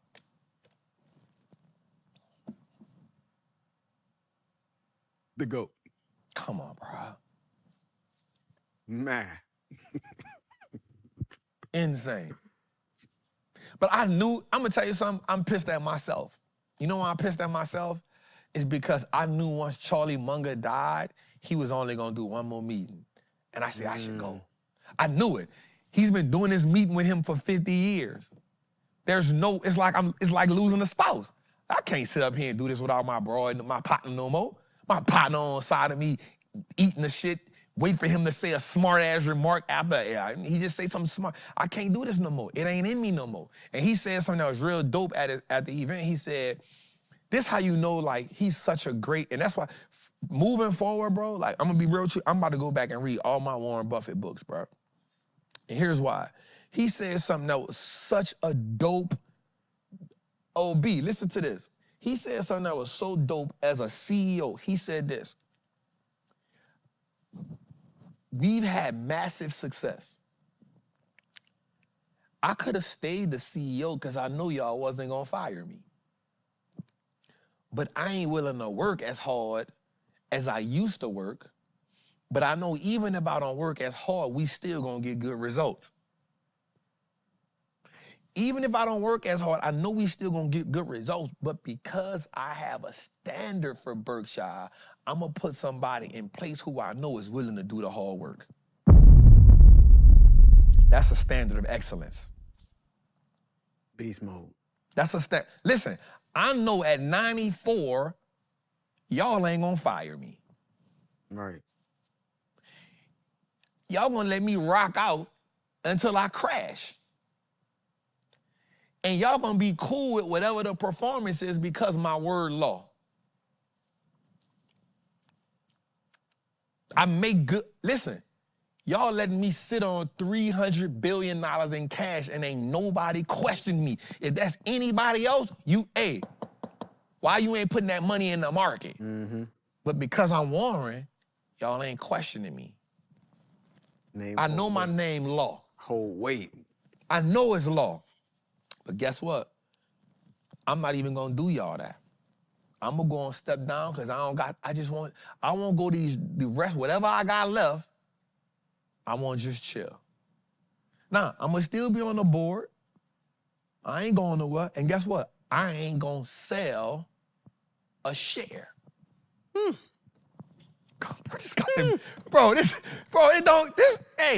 A legend. He said, I'm not even gonna sell a share. But I'm gonna still be on the board. And guess what? I'm only gonna be on the board because I know y'all, that's gonna make y'all happy. Right, so y'all feel comfortable. So he's still keeping the company first, bro. Yeah, that's big. This good leadership, that's bro. That's big right there. Because he don't have to. But you know what? Watch this. This circus is too much for my brush, man. They got a circus going on. I done been through my share of circuses. I'm gonna go on step back. The stress, I don't need it. So I'm gonna go in on and chill. I might pop up here, and I don't know. Whatever I feel like. What Warren said about the tariffs? He said stupidity. He said stupidity. This how you know, I'm gonna tell you something, bro. Like, you get to a certain age, you earn the right to say whatever you want to say. Mm-hmm. He said, bro, this is stupidity. And then he is Buffett. Nah, it's stupidity. But he did say this. I still believe in American exceptionalism, and I still believe you never bet against America. Shout out to the OG, man. I think OG, what's the next slide? We gotta show the money though too. Where the money went at? Yeah, no, I'm talking about as far as recession.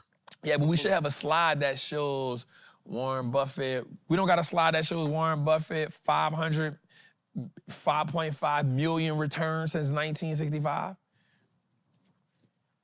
I thought we should have that slide. So there's a slide I had But his return from the S&P 500 from 1965 to now is 5.5 million. Overall return, 5.5 million % compared to the S&P 500, 40,000%. 5.5 million. Percent. Yeah, Think about that, dog. Think about a 5.5 million % return. Nigga, that don't even sound right. What's your return, dog? Yeah, 5.5 million. So I just made up a number out of nowhere. Who's ever done a thing like that? Nah, bro, I said something. I told Steve something one day. I said, hey, he's on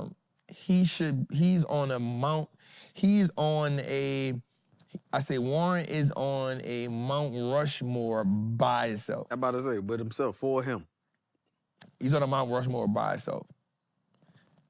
In fact, let me do this right here. Let me tell Steve, check this out. ASAP, I need it ASAP. Tell me I need it ASAP. Tell me I need it, because the people gotta see that. People gotta see that. Yeah, people gotta see that. He's in a league of his own by himself. Imagine having a 5.5 million % return and the S&P only having a 40,000% return. Imagine that. So I think he should go on a Mount Rushmore like by himself and nobody's over there with him. Like nobody. He is like by himself. Nobody can ever catch him. Nobody even deserved to be a runner-up. Think about how dope this was with him. So he bought the textile business that is now Berkshire Hathaway because he didn't like the service that the person told him. He didn't like the service he got there. He didn't like how the person talked to him. He said, this was the worst investment of my life. Turned it into a conglomerate. It was a textile company. Flooring.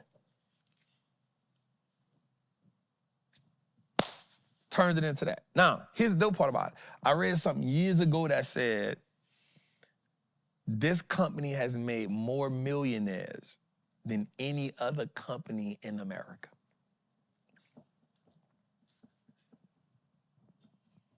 Because just imagine buying, watch this, Jose, this is gonna blow your brain. Imagine buying Berkshire Hathaway stock at $47. Triz. And I'm not talking about Berkshire B. I'm talking about A. I'm talking about Berkshire A. He ain't come up with Berkshire B till the 90s. Because he said he got tired of people saying this thing is operating like Berkshire Hathaway. Right? So let's see. Berkshire A. Watch this. Watch this, Jose. Imagine buying Berkshire Hathaway stock. Is it 47? At $47. And it's 769,000 right now. Yeah. But watch this.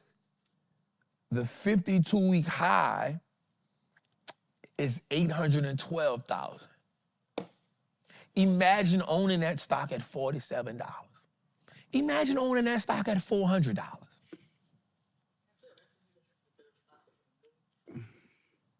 That one. It's probably 100,000 away. A life goal for me is to get one. Is to own one. That's a life goal. Then you gotta get it before you leave out of here. No, it don't matter before you leave. It'll never split. They'll never split that. It's supposed to be that. That's why they created Berkshire B, so they never have to split it. Imagine that, bro. Imagine owning that stock at $47 and 19 whatever when it went public. Like the 80s.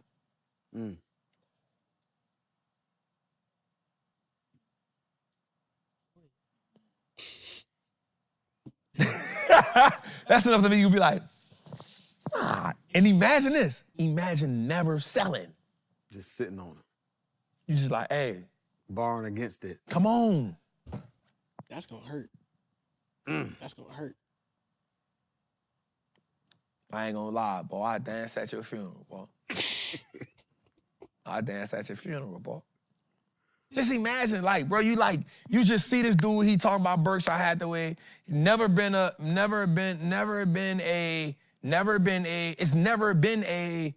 flamboyant stock. Now, mind you, watch this, yo. So you gotta understand this, Jose. The market has taken on different forms.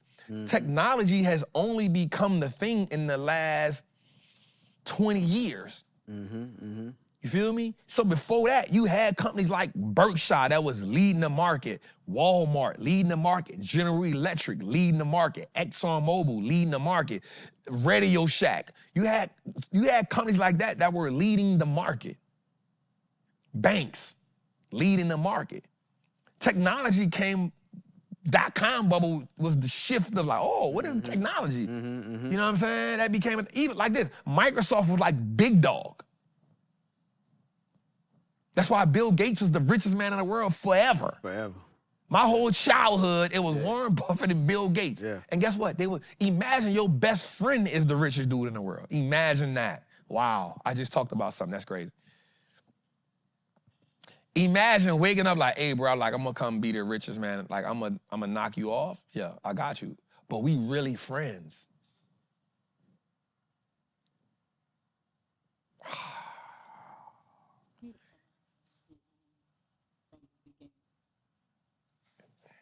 Just imagine that, though. Imagine you get up, like I get up every day like, hey, bro, like, you number one, but like by the end of this year, I got you. I'm coming to get you. You the richest man this year, but I'm coming to get you. That's our goal. Right. And we just go back and forth for like 10 years, and then technology comes about, and it just changes the game. Like, hey, leave them old bastards back there.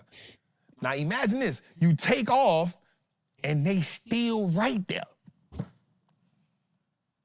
Imagine at 90-something, he running his company better than you.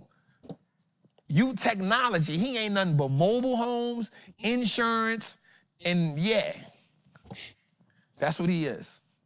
Ashley said you gonna have the second line band at the funeral. That's a fact. With the Indians, Ash. Come on. Come on. Anyway, let's go a little further, man. Let's go a little further. That's crazy. Let's show the people the money right quick, man. You know the people gotta see the money. Go back. Let's show the people the money.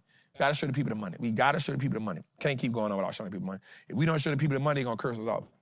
Recession portfolio. Let's go. Run it up. Let's go. Gotta show the people the money. You know what the people came for. All right. So we got, oh, Steve must have put these two together. All right, I see it. Damn, I wasn't supposed to show that AVGO play. Anyway, so I'm gonna start from the bottom because he put them together because it was small. So the Apple play, bro, the Apple play is down. The AVGO play down, but we all right. We right where we need to be at. We all right on that. And then it goes up. All right, the Costco play, they still going crazy. Costco play still going crazy. We like that. QQQ play is still good. Sprouts Farmers Market is still good. Spotify is still good. Visa is still good. Waste Management didn't turn around for us. But watch this, Sean. We took profit on all of those plays.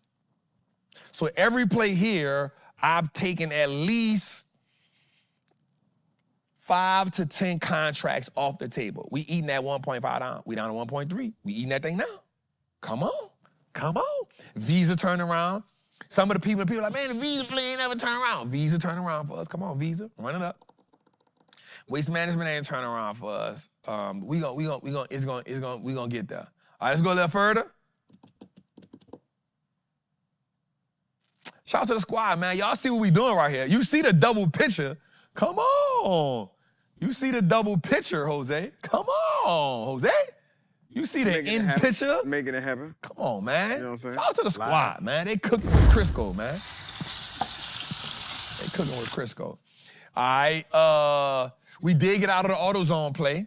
Got out of AutoZone play up. We got out of that. I'm waiting to get back in that play. Definitely want to get back in that play. It costs a lot, but I want to get back in that play.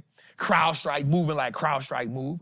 We like that. Now listen, a couple weeks ago, somebody on the Patreon said, man, Trap. And I said, listen, the Eli Lilly play was one of the first plays I started like charting up, right? Did good. And then dude like, man, you need to put us in all those plays. I don't know if they feel like that now. It's down.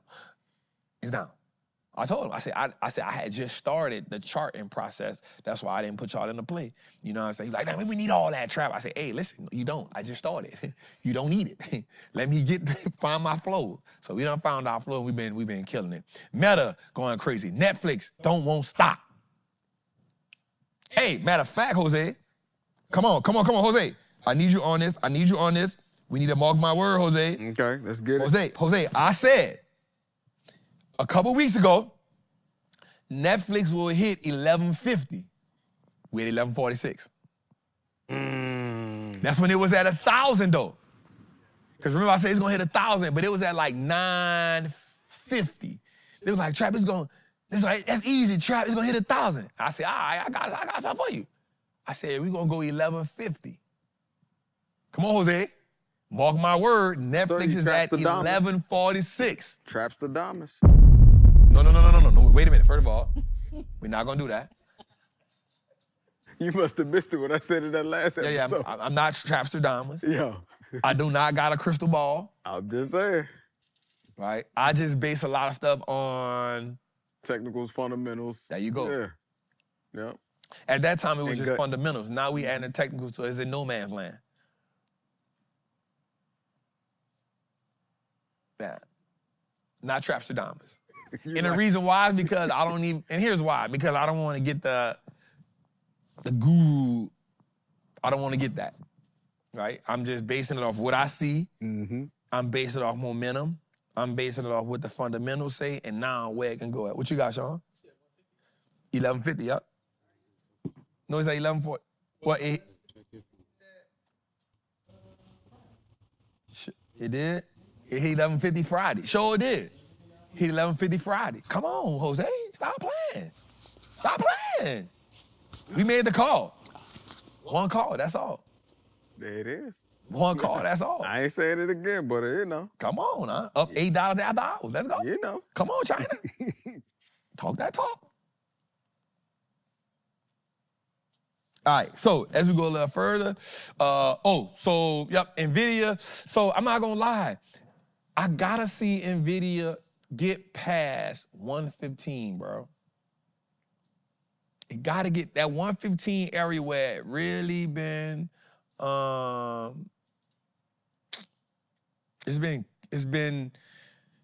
it can't get past it. That's where it's stuck at. So if it can bounce past 115, maybe touch 117, we'll get some momentum on it. It can get back to 124. I can see that, but it's just really been stuck in that 115 area. Yep, somebody said, you said December, Trap. Yep, I'm definitely ahead of it, y'all, for sure. So I want to see NVIDIA crack, and I'm not gonna lie. I was so tempted to take my 24,000 at 115. When they hit it the other day, I said, I'm going to take my money and go, and I'm going to just let it fall back. I said, you know what?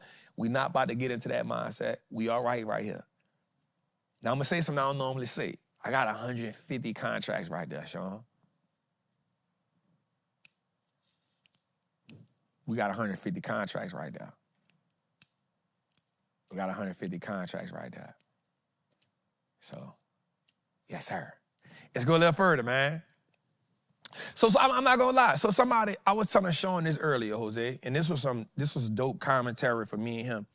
I like talking to Sean because it's kind of like me talking to, so first of all, he has knowledge.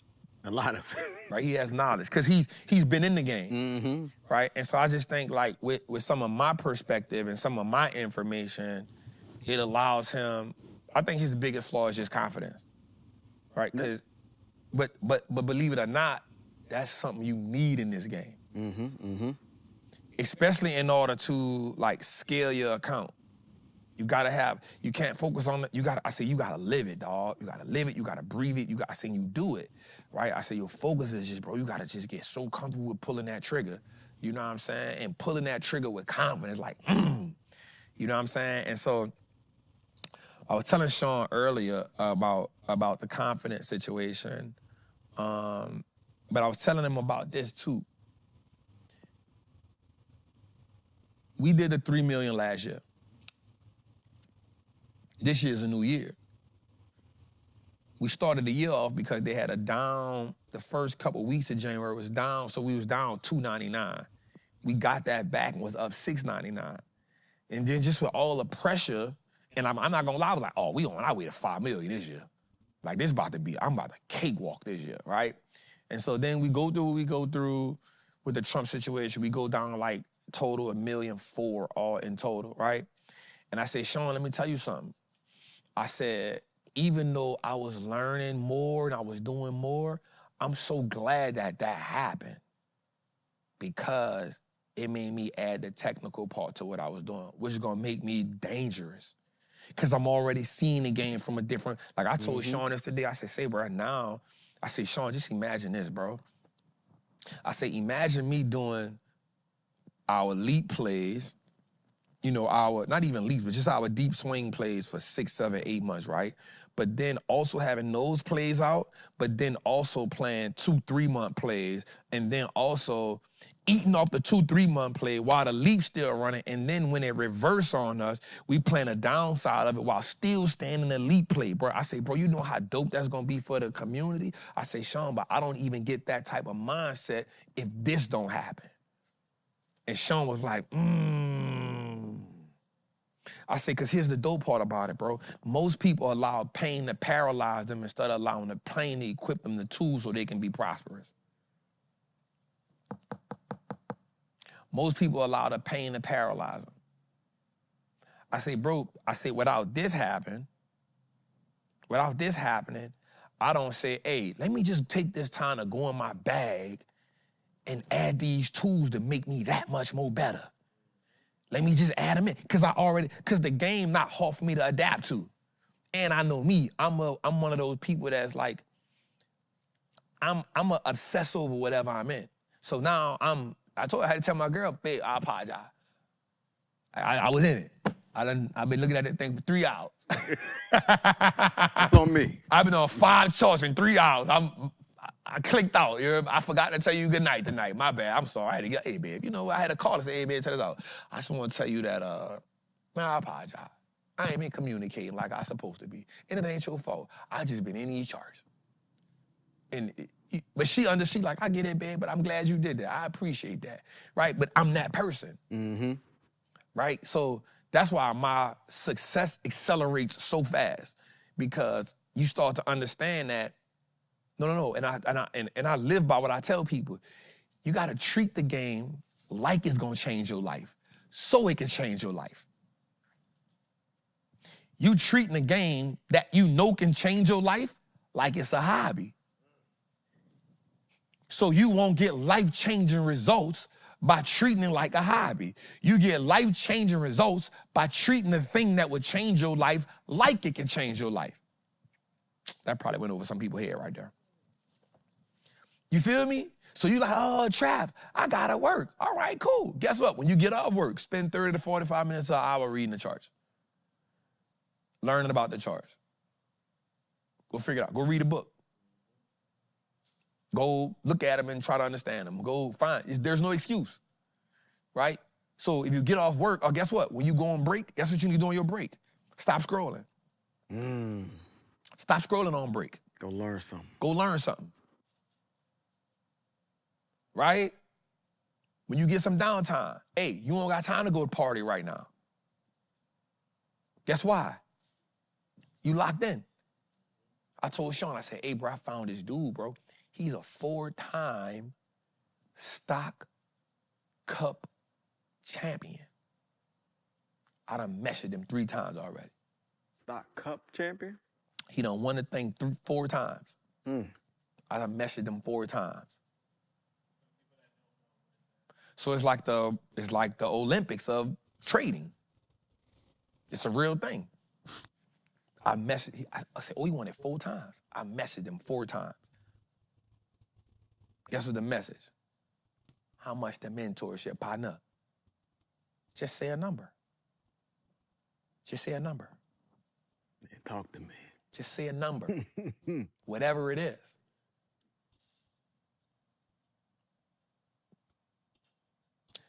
Here's the why. You can learn a lot of stuff for free. That's true. You can learn a lot of stuff paid. That's true. But to go learn from the best, there's a reason why he won it 4 times. Averaging 300%. Averaging 300%. There's a reason why he won it 4 times. I found him. How did I find him? I went search who won this thing multiple times. Because there's something you know. So just imagine you can learn from Warren Buffett. Why you think people paid $1 million to go have lunch with Buffett? You know, people gonna say, oh, that was a write-off, bro. They can write anything off, bro. It's a reason why you pay $1 million to go sit down with Warren Buffett, bro. It ain't about the $1 million. It's about what you gonna get from that table. But you ain't gonna understand that, right? Because watch this. At the time, he was the richest man in the world. But guess what somebody else gonna say? Oh, man, he ain't gonna tell me nothing now. How you know? You ain't sat at the table with him. You saying what you saying from a perspective of somebody who don't see the power in sitting at the table with the richest man in the world. Still in the boat. You still in the boat.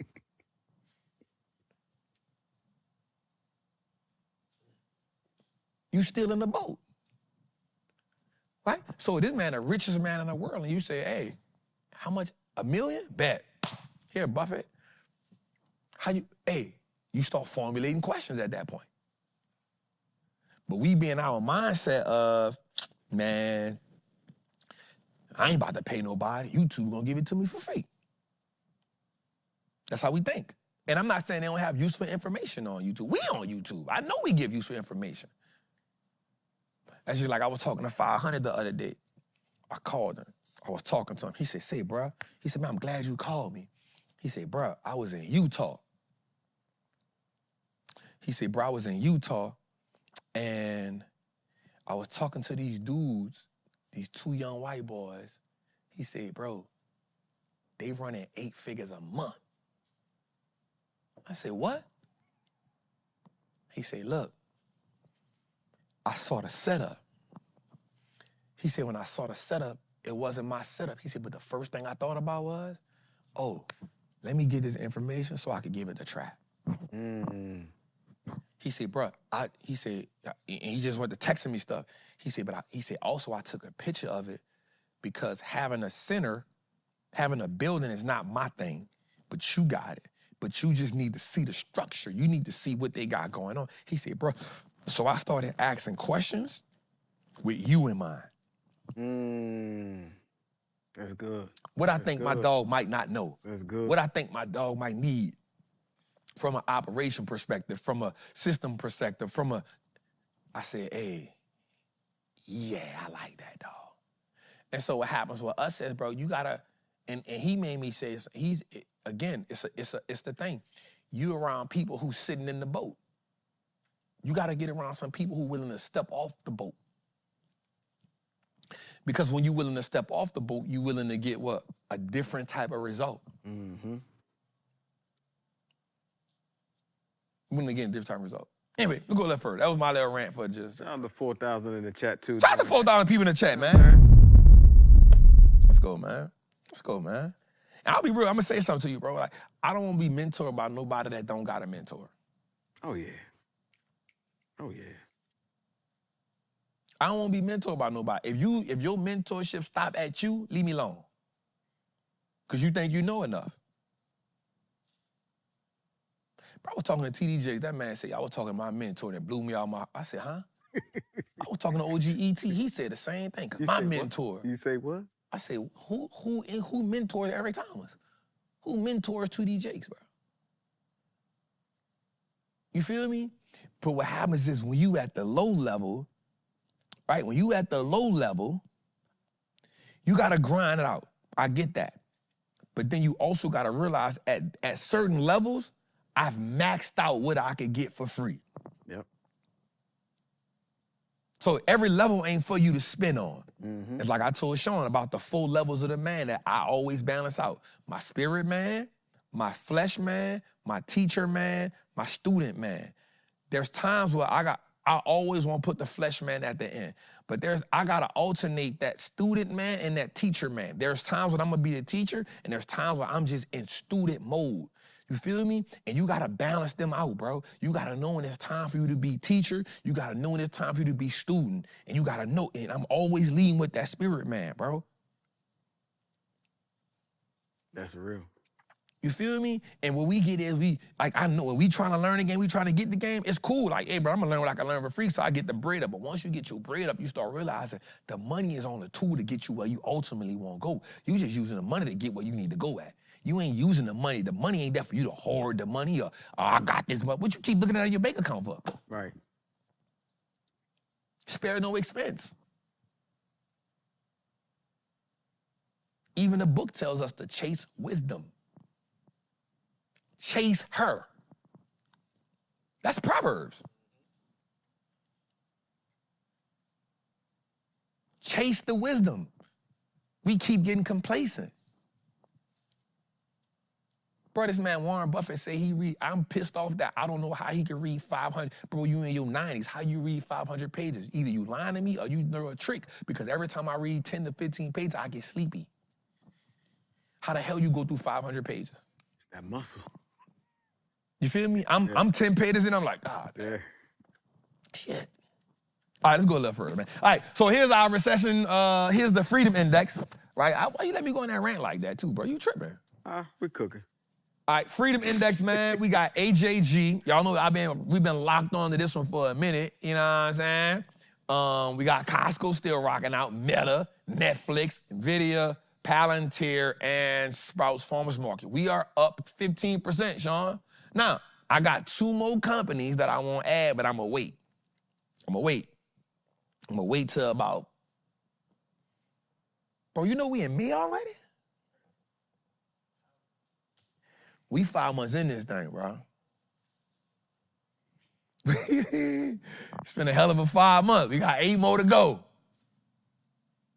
No, 7 more to go. 7 more to go. 7 more to go. 7 more to go. Let's go a little further, man.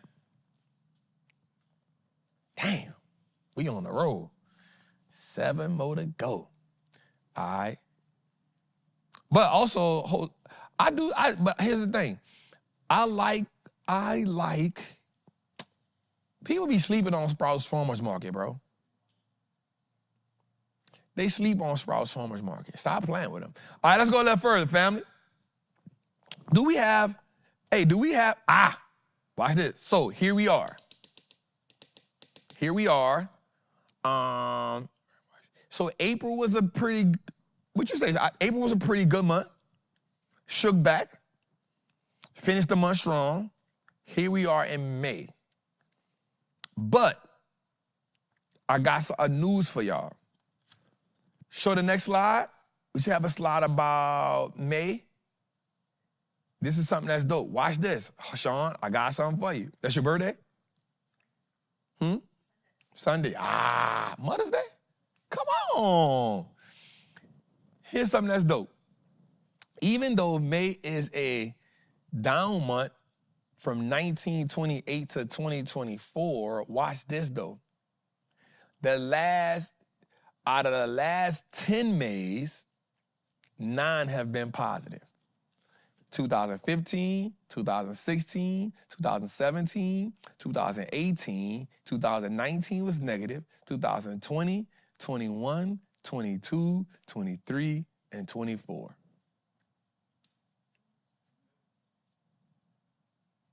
On average, you get 0.9%. 90% chance of May being a higher month. We just had to go a little bit in the data on that. Because I was like, yo, let's dig a little deeper there.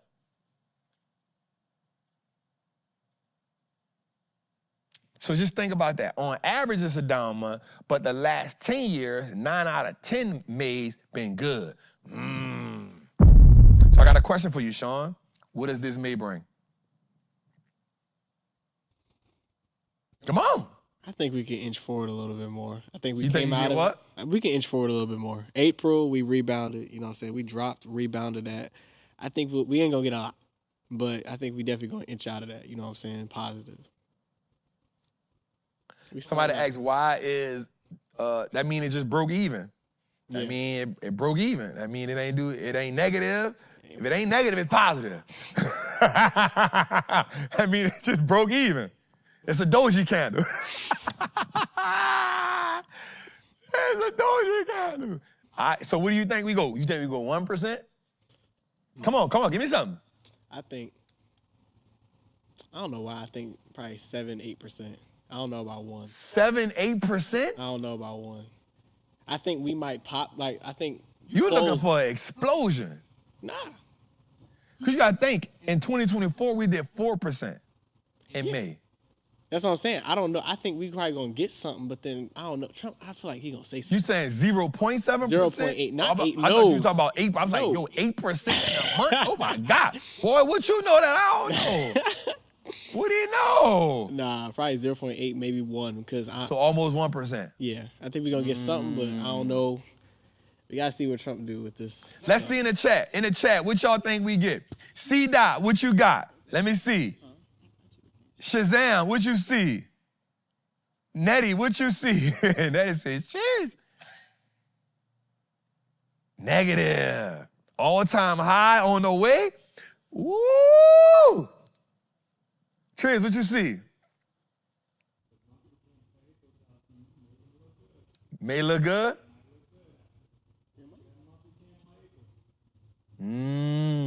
Trish said that's a strong monthly candle on April.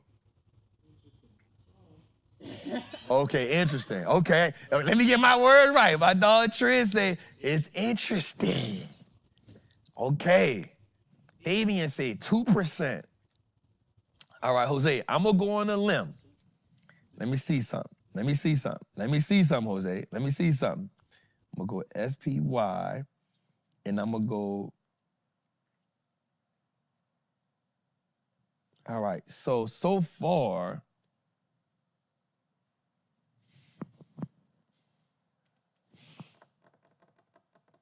I'm going to go month of May, I'm going 0.6%. I'm going to go a little bit below the average. I'm going 0. Matter of fact, I'm going 0.8. Month of April. 0.8. Month of April. Optimistic? Well, it's still been optimistic. I mean, yeah, but we had a 4%, we had a 2%. Well, here's why I'm thinking. Remember, we got to get a deal done. Facts. Right? We got to hit something. So watch this. I see. So that means the month of April started last Thursday. So remember, Thursday and Friday was good. Right? Stellar days. And then Monday and Tuesday actually wasn't down. So watch this. Monday and Tuesday actually just cancel out Friday. Because Friday we did 1.5%. Monday and Tuesday we down 50, 75, and I think 75. So that cancels Friday out, but we still had a good Thursday. So we probably up 1% on the month. Yeah. Now, we got a Fed meeting tomorrow. We outside of earnings season. All we got is NVIDIA at the end of the month. That's the only event. So now the only thing that pushes the month is economic data. We know the Fed say they're not gonna cut unless Jerome pull a rabbit out the hat. I don't think he gonna let nobody pressure him into doing nothing he don't wanna do. Yeah. So now the rest of the month, we just waiting on news. There's no catalyst events that pushes us that way. So I say we we go almost 1% for me. Okay. Almost 1%. Not quite 1%, almost 1%. Mark my word on that, Jose. All right, let's go a little further. Jose, we got a clip for Journey to Freedom? Yeah. Let's see it. All right, y'all, so check this out. We are about to drop our first show outside of Trappin' Tuesdays called Journey to Freedom. It's something we've been working on, showing y'all some of the things behind the scenes. We had a show one time called Building a Brand, but we felt like it was just a better, we want to take y'all on a journey of us building out the Freedom Center. We want y'all to know that everything we doing here is to show, because here's what we feel. We feel in here that a lot of times people don't see what it takes to build something from the bottom up. You always get to see people when it's all shiny and looking good, and then they get to tell you what they want to tell you about, but I feel like the Freedom Center is for us. I didn't buy it saying the building is for me. The building purchase was behind who do we impact? Who can call this home?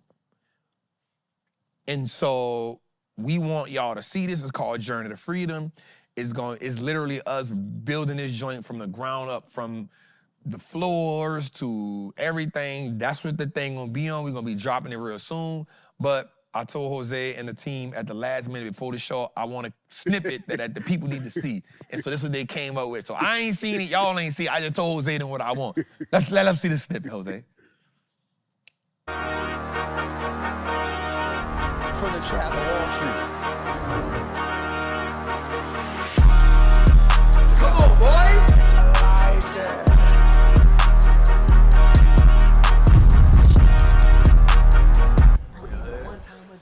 Some people be like, yo, you gotta eat 5-7 times for the metabolism. Nah, you know what I'm saying? I'm 42, my nigga. Chipotle kill. All I know, in the morning is the best time I look. That's because you empty stomach. Yep. You empty I stomach. love that jump. I was like, man, I'm about to go to the gym with a tank top. You know, I don't do that. Just so I can show out. That's why I've been there all the time. That's why I did the unveiling yet. This nigga said unveiling. Man, get this nigga out of here, man. Like a nigga watching. Nah, Shorty's just like, yo, you gonna do an unveiling? Because I did the 75. They've been watching that journey. I was like, yeah, I got you. This nigga a legend in his own brain. Yeah. Hey, I'm just saying what that nigga said, I'm gonna do an unveiling. You know what I'm saying? Like, yo. Because I ain't never did it. I would wear a hoodie. My nigga said I'm gonna do the unveiling, bro. I can't help it. I can't do this shit with this nigga, Jose. Hey. That nigga said, yeah, I'm gonna do the unveiling. That nigga said, that's why I ain't did the unveiling. Yep. That nigga act. Not yet. That's my nigga, dog. Not yet. That Not nigga yet. said they lined up to see this shit. Nah, it's only a couple, but still.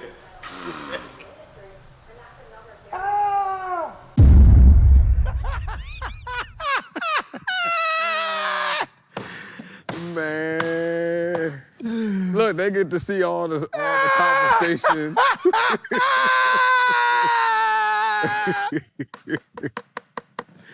Shout out to the squad, man. Shout out to Cam, because he's always recording.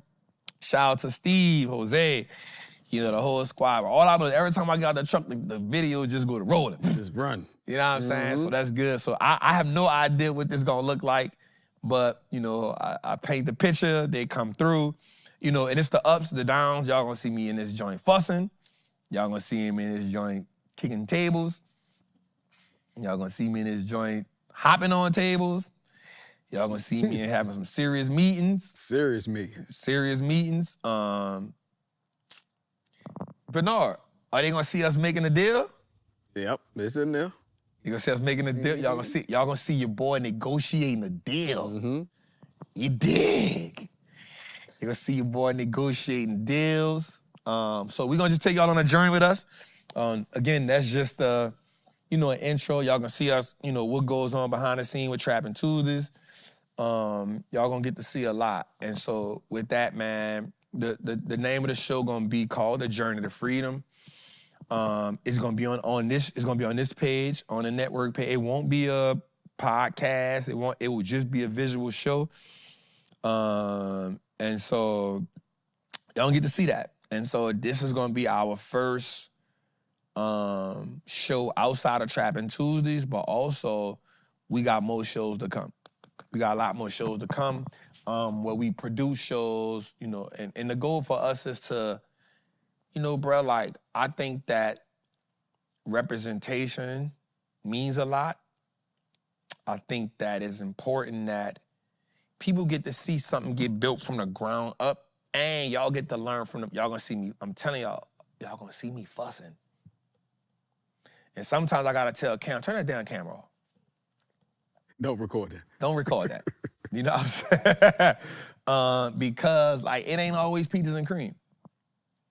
You know what I'm saying? And I said something before, man, and I said that and it's not no shot at nobody, but we see people doing stuff, and I'm like, yo, that's not really entrepreneurship, bro. That's like price gouging people. Like, and for me, I want people to see, like, because I think I told Sean this one day. I said, people got to see you succeed at stuff, but they got to see you go through everything so they don't have a misrepresentation of what it takes for them to be good at something. Like, when we see people who be great at sports, we never get to see, like, I saw the dude the other day say Jordan never lost a suicide in basketball. For all my people that play basketball, you know them suicides is insane. Mm-hmm. For him to win every suicide in practice, you don't get to see that. You just get to see him on the court doing miraculous stuff. You never get to see Steph in practice shooting 1,000 threes. You just get to see him in a game making unbelievable shots. You get the finished product. So I just want people to see what it's like for me to step in new territory with my team, what it's like for my team to step into new territory and put pressure on it. There's time when Jose just be like, nah, nigga, all right, bro. We got to get it done. We got to get it done. Like, we don't bring it to no fist fights, but we have uncomfortable conversations all the time. And I want people to see that. So that's what this is going to be about, man. Let's go a little further. Great job, man. Tell the team great job, y'all. Great job, man. Great job. Let's give them a clap for that. Salute. All right, let's go. All right, so here we go. Did the bear market trick us, y'all? Like, I want to know that. Like, so we had 9 days, and then we catch 2 days where the market, and I told Sean this earlier, I say, bro, like, I'm not even much mad at the 2 days because we ran for 9 days. We came from the abyss. We came from the abyss. Hear me. We are about 3% from recovering everything. Liberation Day. So, and watch this. That's in a 9-day time span. So what it took to go down a whole month, a painful month, you got it back in almost 11 days. You had a 9-day rally, and then you had these 2 days. So you're about 3 days off of Liberation Day. So you are 11 days. It took 11 days, you got back a month worth of damage. One good rally, and you back to April 2nd. Now, of course, every stock not back, but in totality.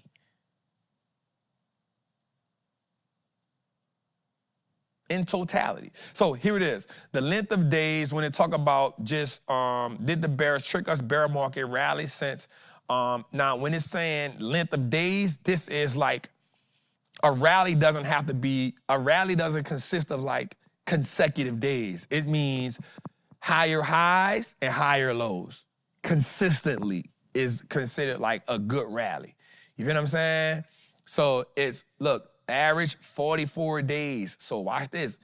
In a bear market, you get an average of 44 days of a rally. That's just on average. So again, that's not saying there's no down days involved. It's just saying overall, you get that trend in totality in there. But watch this. Imagine in April 1990, you had 106 days that consisted of a rally, and you thought you was out of the bear.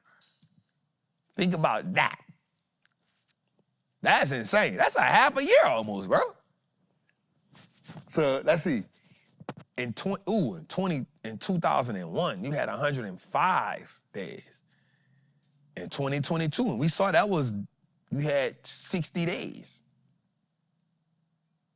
So just imagine in that time, you thinking like, yo, I'm out of this thing. And that thing like, we still in it, right? 41 days, 2008, 36 days, in 08. Here's the great part about this, y'all.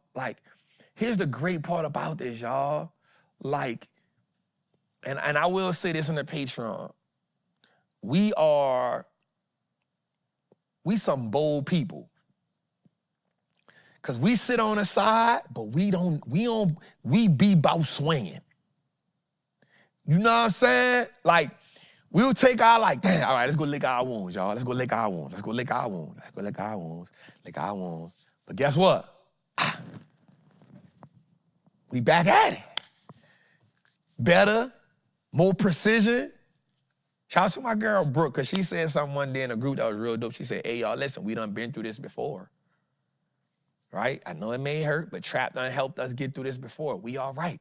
And I think that'd be so good. Like, even some people in the group, I see that a lot. They be like, hey, y'all, like, and this the dope part. What I love about it, too, is, I always say this, bro, like, you can only lead people through something that you've been through before. Now, even though this is a more intense situation, we can look back and say, hey, we've been through similar situations. It may not lasted 8 weeks, but we did it for 4 weeks, we did it for 5 weeks, and it was intense.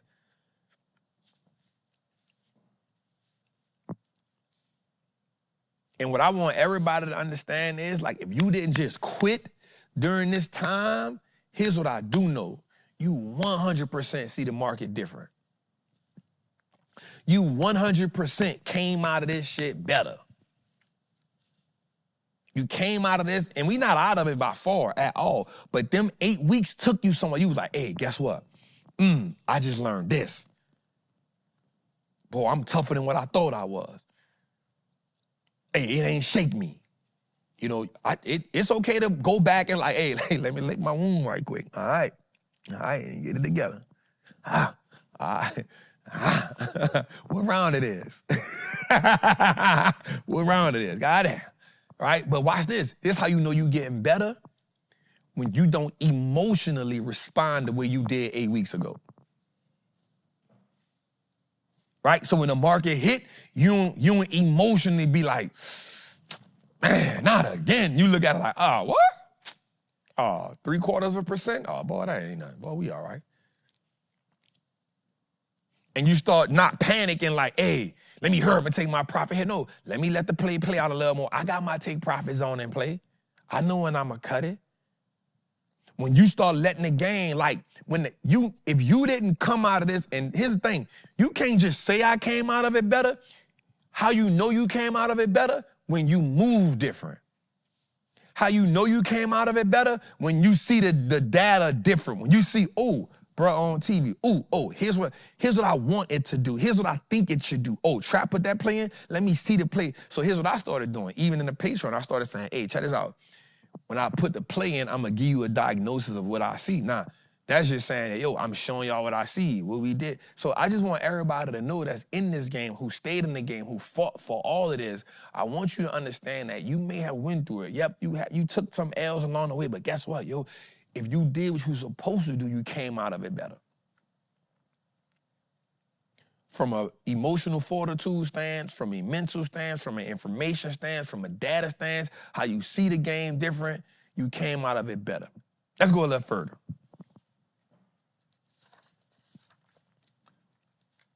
All right, before we do that, hey, we got a 1-800-TRAPPER hotline? Let's go to that. Let's go there. Yep, let's go there.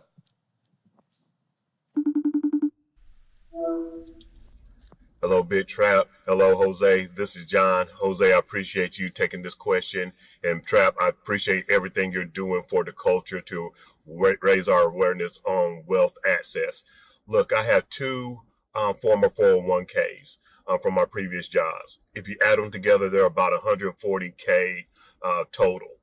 I want to know what would be your blueprint so that I can use these to gain wealth access, since they're not my primary 401k.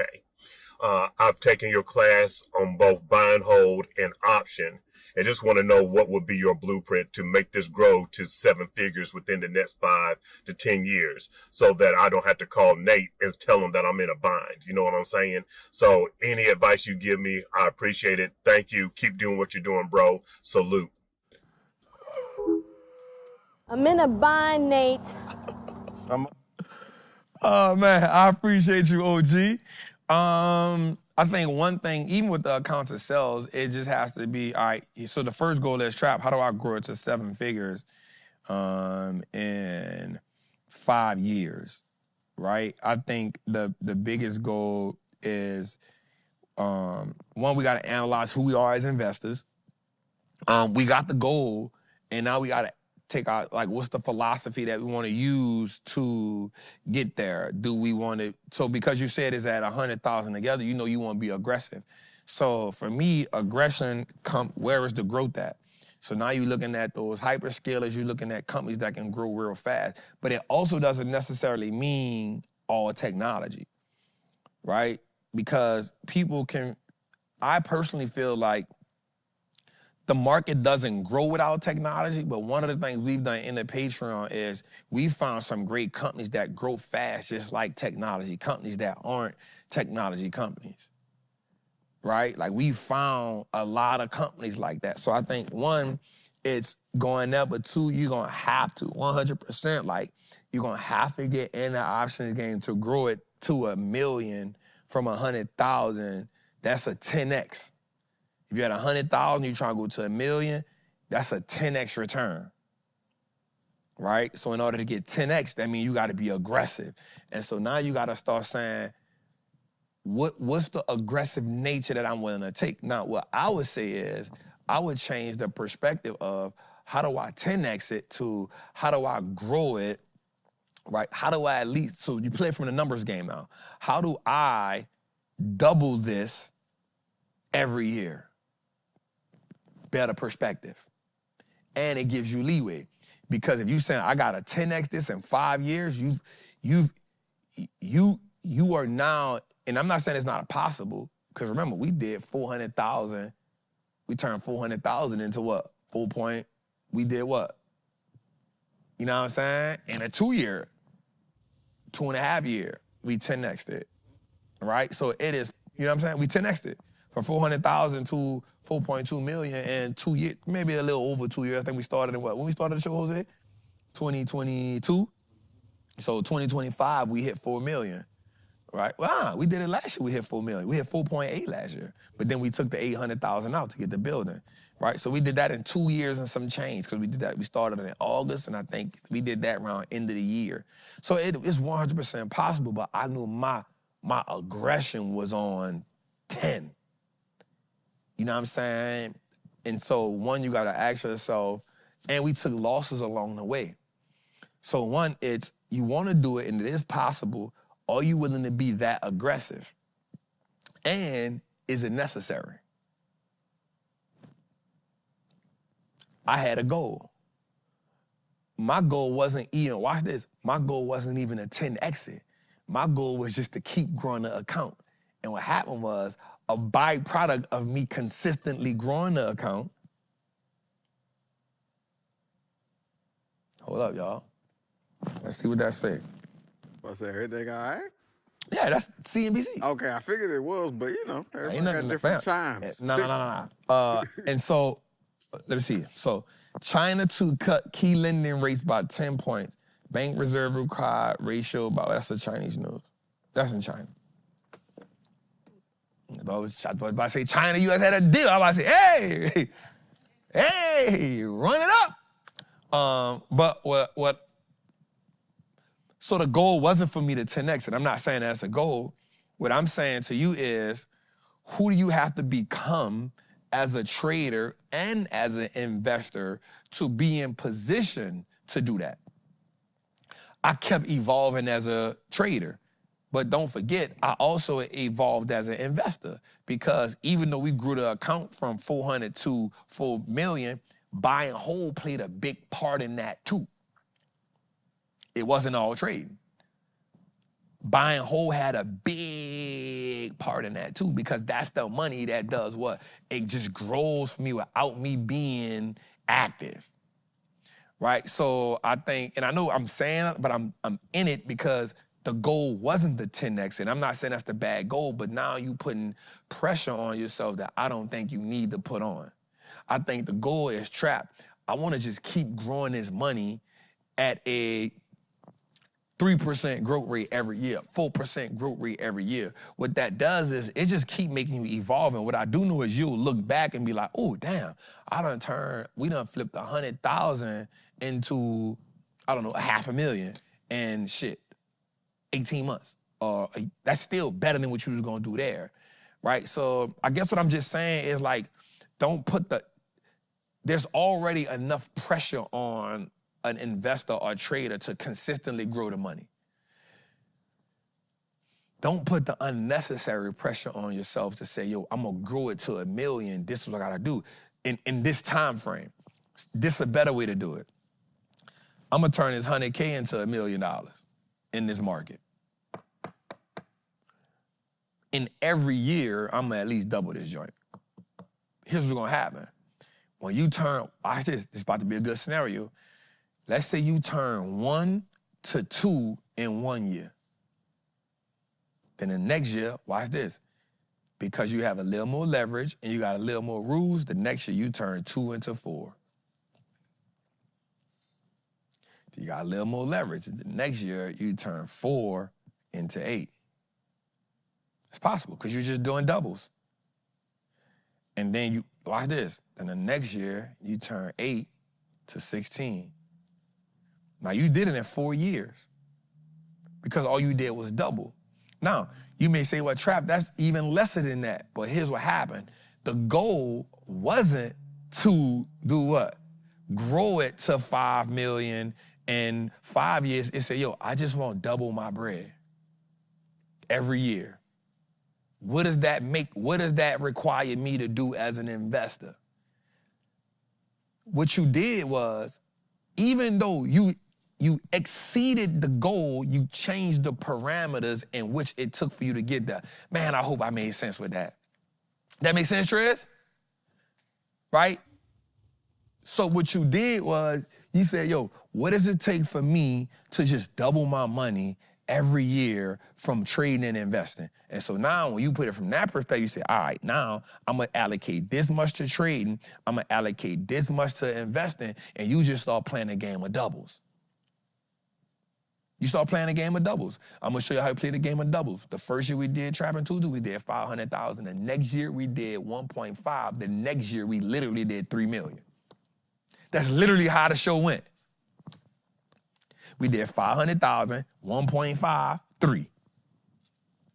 That's literally how it went. And I just kept saying, I just want to get better. So I started locking in on the market a little bit more, getting I see this a little different. Let me navigate a little different. And then what happens is you start playing a game like that. You take the pressure off of yourself and just say, I just want to double my money every year. And now what you're doing is you dealing with it on a per year basis. And before you know it, you'll exceed the goal you put on yourself. Man, I hope that made sense, man. I hope that made sense, bro. I promise I hope it made sense, man. I hope it made sense, man. But make sure you get that option masterclass, y'all.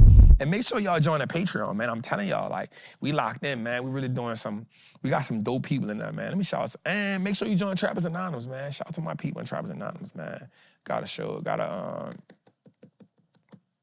Somebody say, yep, Trap just changed the jargon. And what we're gonna realize is like the words that we tell ourselves and the way we position the words, it means so much, y'all. Like the way that we say it and the way that we position it to ourselves. Cause like, watch this. bro, I want to turn this 100,000 into 5 million in 5 years. Yeah, it seems possible. Now your goal is, yo, I'm trying to make $5 million. So now you position in every trade, everything, because now everything gotta go right, because you emotionally tied to that. But you're like, yo, I just want to double my money this year. Just want to double my money this year. So now you turn 1 to 2. Guess what? You like, yo, you go to the next year. Like, yo, I just want to double my money this year. Change the. I really hope. I hope that drove home, man. I swear, I hope that did, because that's a lesson for everybody. It's a lesson for everybody. All right, let's go a little further, man.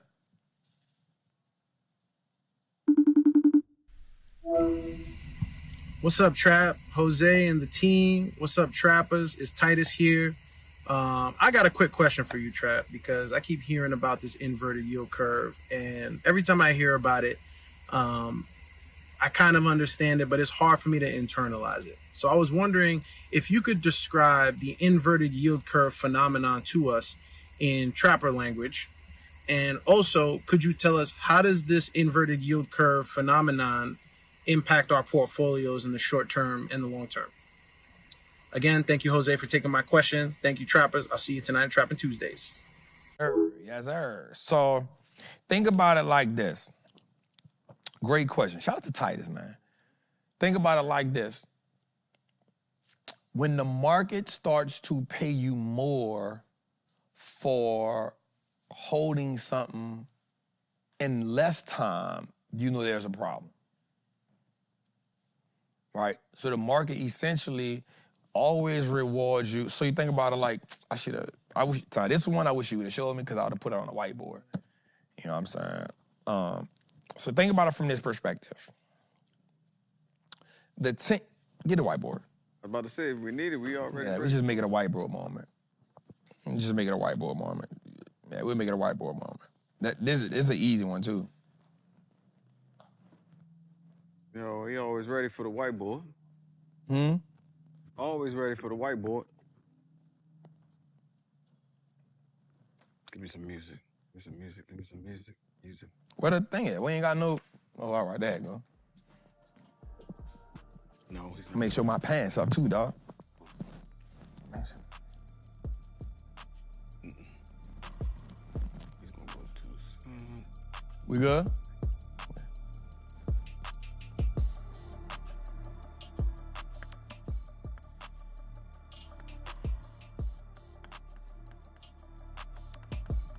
Let me know when they're ready. Hold on, let me answer this right quick. See, this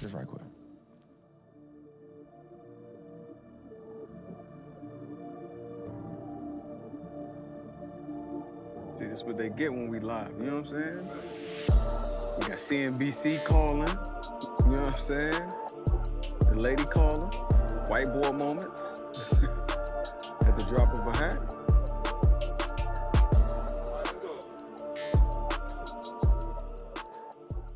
All right, so what you normally want in this game is you want the 10-year, remember, this is the one where everything is based on.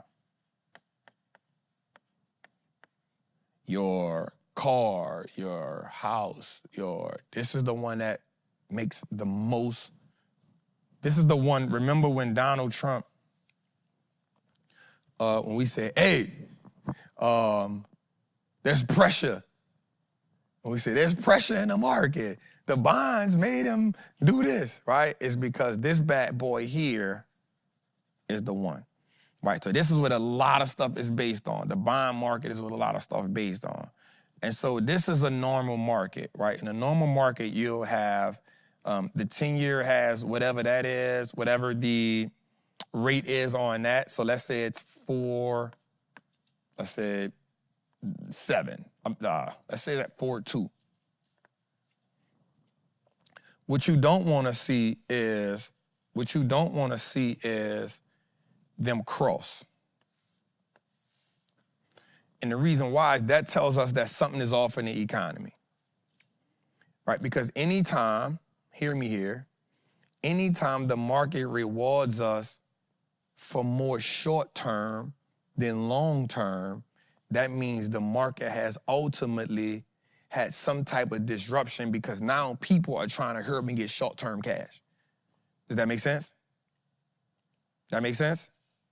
Right? And so what we want to put that in perspective is like this.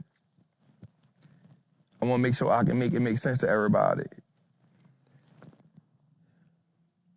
Anytime there's a higher demand for a shorter term bond and the rate on that gets higher than holding something longer term, we know that something is broke in the economy. Let's go a little further. I'm gonna show you how this makes sense. The market naturally rewards you more for long-term holding. Does that make sense? Just naturally. Naturally, why? Because the market gets to do what? Tie your money up and use that money. Right? We on it? We making sense here? Anytime the return on that switches, where the market says, hey, we're willing to give you more for this short term than this long term, we know that there's some type of panic in the market.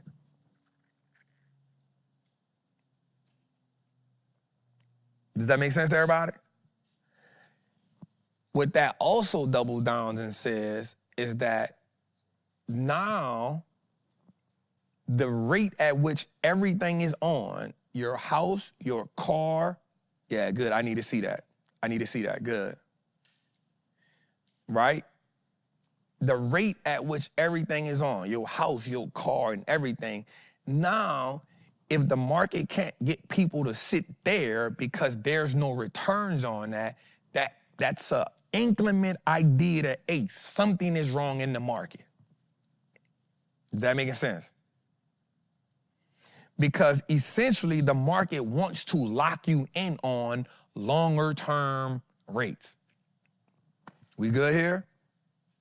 We good? So now what happens is if that starts to invert, it's a sign that there is a recession or something on the way, because now the market is saying everybody now wants what? Short term.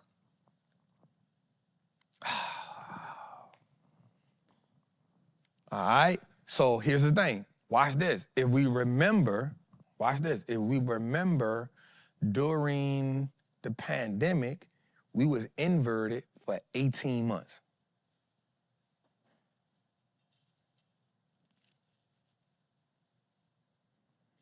Watch this.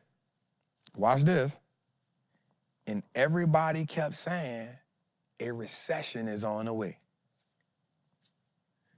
Because an inverted yield curve says typically a recession happens 18 months later.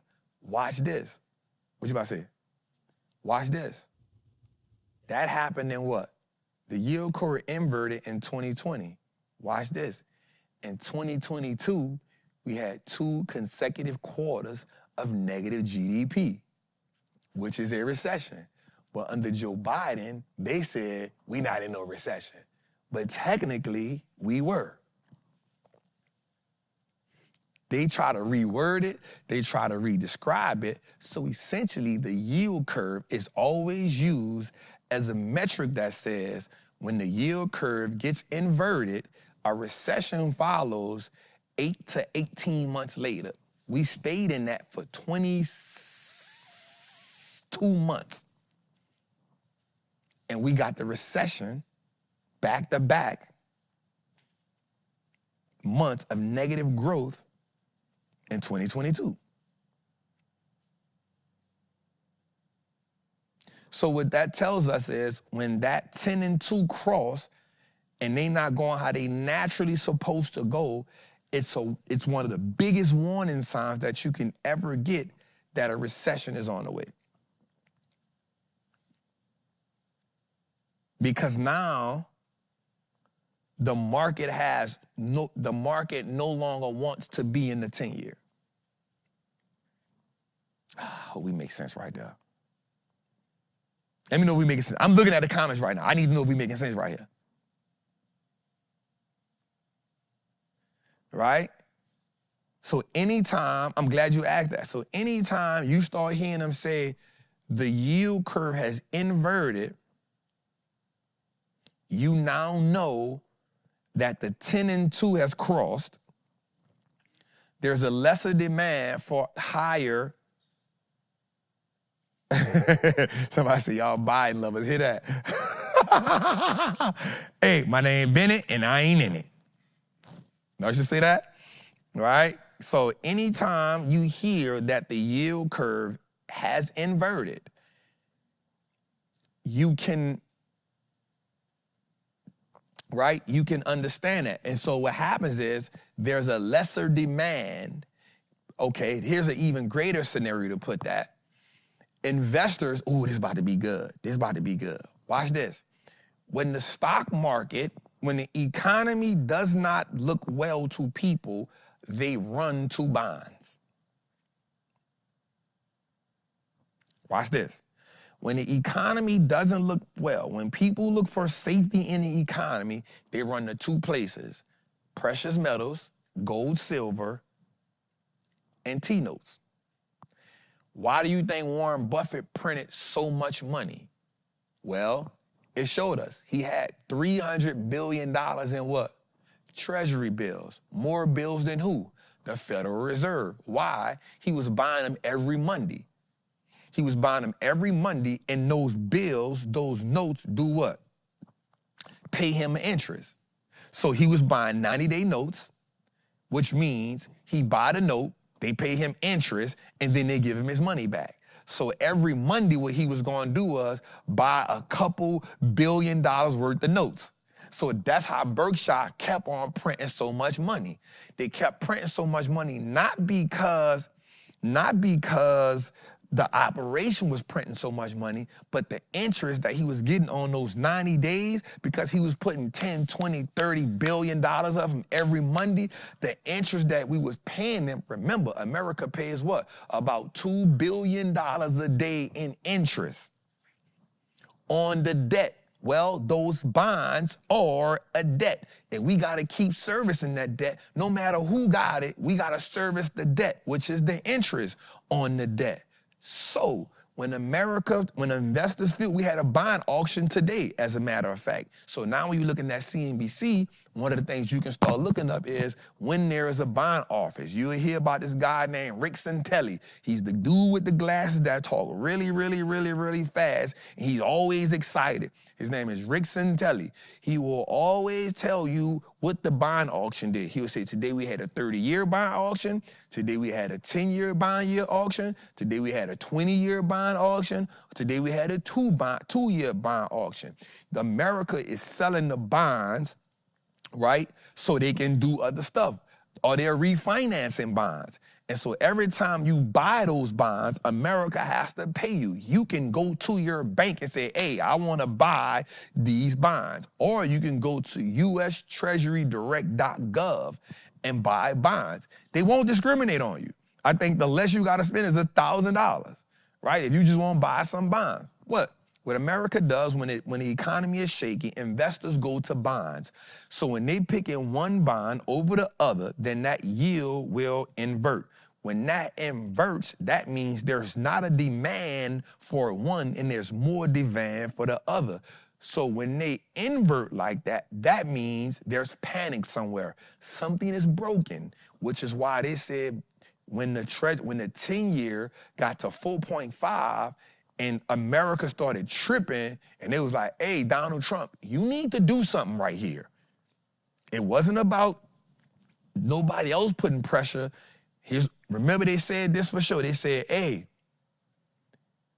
if the 10-year goes to 4.5 or past 4.5, something can break in the economy. That's why that made more sense to us. Watch this. What do they mean, Trap? Something can break. That means you applied, so that means there's no demand for the 10-year. If there's no demand for it, guess what got to happen? The yield got to go up, because that means nobody won't buy it, and we got to make it attractive. So as much as that yield go up, so watch this. Why does something break, Trap? Well, if nobody won't buy it, that means a debt can't be serviced somewhere. And if a debt can't be serviced somewhere, something breaks. Let me make that make sense to you. If you in your house and you can't pay the light bill, the lights go off. That means something broke in the house. You can't pay the light bill, but you paid the water, the gas, right? Well, I didn't have the money to pay the light bill, so something broke in the house. All right, well, the next month come, I pay the light bill, but I can't pay the gas bill. Something broke in the house, right? A mechanism to make the house move at a high functionality, it broke. Same thing happens in the economy. If we can't get people to buy the 10-year, then what happens is the rate on it has to keep rising so we can make it attractive. If it does not get attractive at 4 or 5, something breaks. To all my people who are in the Patreon, you remember last year, it got to 5.1, and we just saw blood for weeks. And I said, hey, y'all, if this thing don't go drop down from 5.1, we in trouble because it can't stay here long because it's going to break something in the economy. So the Fed came and said, hey, we need to cut the rates by 0.75%. What that did, it relieved some pressure. It's a pressure valve. So we think, remember what I said this to y'all a couple weeks ago? I said the stock market is just the what? The pretty face. But the bond market is the heart and soul of America. The stock market is just the pretty face. It's the one that get all the glitz and all the glamour. But the bond market is the heart and soul of America. Why? Because we use bonds to finance everything that going on in America. The thing about the bond market is we got to pay the interest. That's why Warren Buffett bought he owned more bonds than the Federal Reserve. So in essence, here's what people don't know. I'm about to say something that's going to shake us. He is actually probably the top 3 most powerful men in America. Because if he ever said, hey, I won't cash in all $300 billion of my bonds, America couldn't pay him.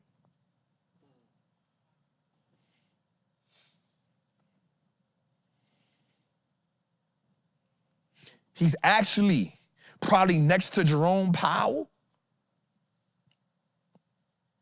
This is why. So what we don't even know about it is he actually gave America a safe haven because you would rather him own that than a foreign entity own that.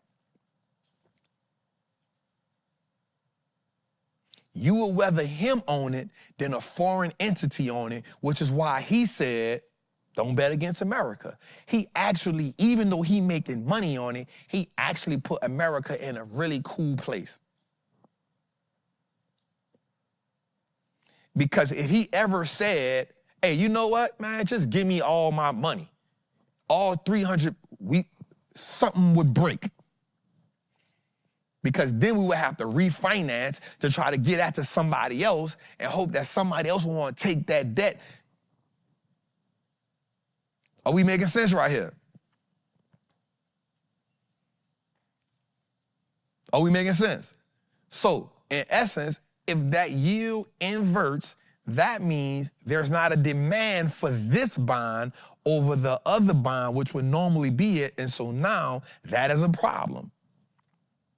And because the 10-year is the heart and soul, because this is the one that your car, your house, your credit, and everything is attached to, if we don't have a demand for that, and if anything gets above the demand for that in America, we got a problem. Because that is the thing that we get to sell America on. All right, man, I'm good. How you feel, Jose? Like that? No, that's Clip good. that up, dog. That's good. Clip that up, dog. Clip that up, dog. All right. Goddamn, Titus. Ask me that old rough question, man. Still in 1-800-TRAPPER hotline. That's great. Not a 4-hour show. And so I just want us to remember that. When short-term yields, when the short-term yields are higher than the long-term yields, we have a problem. Because the market is designed to want to pay you more over the long term than the short term. So when the 2-year yield is higher than the 10-year yield, that means something is about to break. And honestly, every time that happens, something breaks. And again, if you go look at it, it happened during the pandemic. In 2022, recession hit. Now, the recession don't always look how we think it's supposed to look, because right after those two quarters, we shook back. You know what I'm saying? But that happens. All right, turn the TV. Let's talk. Let's go a little further, man. Goddamn, bro. It's getting late. Yo, what's up, Trap? What's up, Jose? I got a question for you. So lately you've been on your technical analysis grind, trying to figure it out, man. Man, I salute you, man. You mentioned trading champions. Now I've been looking at Steve Minervini and Oliver Kell. Which other U.S. trading champions have you been looking at to better your technical analysis and make you see charts in a different way? What are your other influences? And man, I gotta let you know, man, I got an option with XLC. It's up 102%, man. Thanks, Trap. It took a long time, but I finally did it, man. 102%. Thanks, Trap. First, my dog Miguel got the freshest cut. He say, "Oh, I'm killing him today on Trappin' Tuesday." Hey, bro. I gotta just tell Miguel, bro. I got so much love for Miguel, man. I got so much love for Miguel because when I saw Miguel, bro, he is so cool, right? He was so just like down to earth. He was like, Trap. I didn't even know he was on the side of me. First of all, I didn't know he was on the side of me. He like, Trap. Like, what the fuck? You know what I'm saying? But I think that's a good list right there. And I think it's Mark Minervini who you was talking about. There's another guy, David Ryan, is real good. James Smullen is real good. I think that person won it in 2020. That's real good. But when you look at trade champions can be Forex champions, or Forex champions, future champions, or option champions, right? And you just want to get at them because you want to just hear what they got to say about the market. Like I was looking into this other guy, I forgot the guy's name. I was listening to, he said, he literally said he don't, I think this guy won it in 89, 92, and 97. I can't think of his name. I was listening to his interview. It's like a 5-year interview, and he said, he literally said something that was crazy. He said, and you gotta realize that everybody has a way. He said, all he does is look for supply and demand. He said he don't use no indicators. He said he don't use no, this is crazy. He said everybody goes crazy about cup and handles. He said, but at the end of the day, the market is all about supply and demand. And if you can spot supply and demand, if you get really good at identifying support resistance, supply demand, you can dominate the market. He said that's all he used. He don't care about 200-day, 100-day, 50-day, RSI. He said he may look at volume.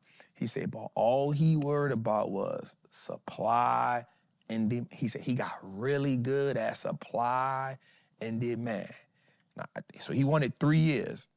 He said the only thing stopped him from winning the 4th year was because he started chasing the 4th title instead of sticking to his rules. He said in that year he came in 3rd. Think about that. I gotta go find an interview. I was looking at it the other day. It was like a 2-3 hour interview. He said, man, he's an older dude. Now I think he's probably in his 50s now. But he said he don't look at nothing but supply and demand. And so the person asked him, like, what is it that gets you when you're in the market? He said, the only thing about a trading tournament is, the analogy he used was kind of crazy. He said, you know you chasing returns, so you play bigger. You play the game bigger because you know you chasing returns. He said, but other than that, he said, man, I wasn't looking at nothing. He said, all I mastered was supply. I can't think of my channel is not designed to just put them on my algorithm, so I gotta go get it. I'll post it in the group when I go find. He said that's all he mastered, supply and demand. He said, and he said he said this, it was good too. He said, I tell all new traders this: stop trying to learn so much. The simpler you can keep the game, the easier it is for you to win. The simpler you can keep the game, the easier it is for you to make money in this game. He said, we overcomplicate it because he said you get one strategy and you master it. He said, if you get one strategy and you master one strategy, that is gonna amplify your winning percentage. But if you got one strategy and then you see this, you're trying to do this strategy, and you try to do that, you do that strategy, you try to do that. He said, one strategy, mastered, amplifies. He said, so now when you go through the charts, if you start just looking to identify this, and if you don't see that, you don't make a play. If you identify this, you don't see that, you don't make a play. You identify this, you don't see that, you don't make a play. So now what happens is you've now shrunk when you get in the market. You've now increased your probability when you make a play because you know exactly what you're looking for. And then what happens is you start to see it without going through the, you know what I'm saying? He said, yo, it was crazy. He said, yo, I'll get on a chart and I can see the makings of it. And if I don't see the makings of it, I'm on to the next. I said, oh, that's crazy. That's crazy. But that's when you hone in on one thing. Now, it's nothing, again, we want to be smart. We get into this. I don't see the double bottom. I don't see the triple unicorn flip. I don't see the waterfall V-cut. You know what I'm saying? I don't see the bull bear unicorn flag. I ain't getting in it. The triple unicorn flip is crazy. You know what I'm saying? That boy said, I'll go look for sellers and buyers. One book 10 times. That's the same person that said that in that interview. He said, I can tell you. So the dude asked him, what books would you read? He said, I'll tell you this. Go read one book 10 times. Not 10 books one time. I came and told George that when I heard that. I said, well, that's crazy. He said, because what happens if you read one book 10 times, you internalize all the information in that book. That's what I'm doing with that Tony Robbins drink. The Tony Robbins drink, The Power Within, we started last year. Or The Power Within? Yeah. That's a good 10 book. times. All right, let's go a little further, man. We got goddamn shit. We had 3 hours now. All right, we about to kill it. Come on. We got one more? God dang. Hey, what's up, Jose? Thank you for taking my question and my call. Hello to the trappers out there. Trap, thank you for what you're doing for the culture and the community, bro. My name is Rick Thomas. I'm Pretty Ricky in the Patreon. My question is, so let's say I put a strike price. The call option is for $100 at price right now. I do a strike for $200.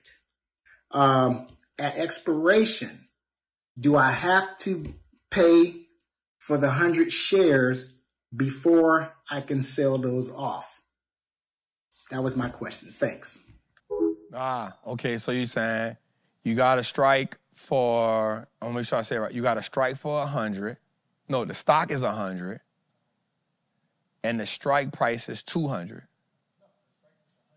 The strike was 100. And run it back. Let me make sure I can hear it. Hey, what's up, Jose? Thank you for taking my question and my call. Hello to the trappers out there. Trap, thank you for what you're doing for the culture and the community, bro. My name is Rick Thomas. I'm Pretty Ricky in the Patreon. My question is, so let's say I put a strike price. The call option is for $100 at price right now. I do a strike for 200. At expiration, do I have to pay for the 100 shares before I can sell those off? That was my question. Thanks. All right, so I got it. So his strike, the stock is 100. The strike is 200. That's what he said. And at expiration, so we gotta break that. So first of all, I appreciate you, King, for locking in. You know what I'm saying? All right, so watch this. If the stock is $100, so I'm gonna give you a scenario in which you meant it, right? I get it. So if the stock is $100 and the strike price is 200, at expiration, so right now that ain't in the positive. You need that to be, you need that strike to be in the money at expiration for them to honor the price, right? Hear me. So you would need at expiration, you would need that stock to be in the money above 200 for them to honor it at 200. But the next thing that has to happen is the money that you made on that option, if you decide to exercise it, that's the key word there, to exercise that option, now you gotta come up with the money to buy that. You don't get that from the profit, if that makes sense, right? So let me give you a better scenario. So let's say you bought a stock at $100. Wait, let me read orders. Let's say the stock, I gotta go back to the board. Yeah, I'm not gonna be able to write that on paper because people gonna look at me like I'm crazy. Yeah, I gotta go back to the board on here. What'd you say, Sean? Yeah, they were gonna ask me to see that. They were be like, what, Trav? I ain't about it. Why bored? Brooke, how you feel? Trace, how you feel, dog? You good? All right, my dog, my love. All right, let's go. Lock me in. And we gonna, all right, so watch this. This is how this gotta go. This is the way that it's supposed to look for you. So let's say you bought Trap stock, right?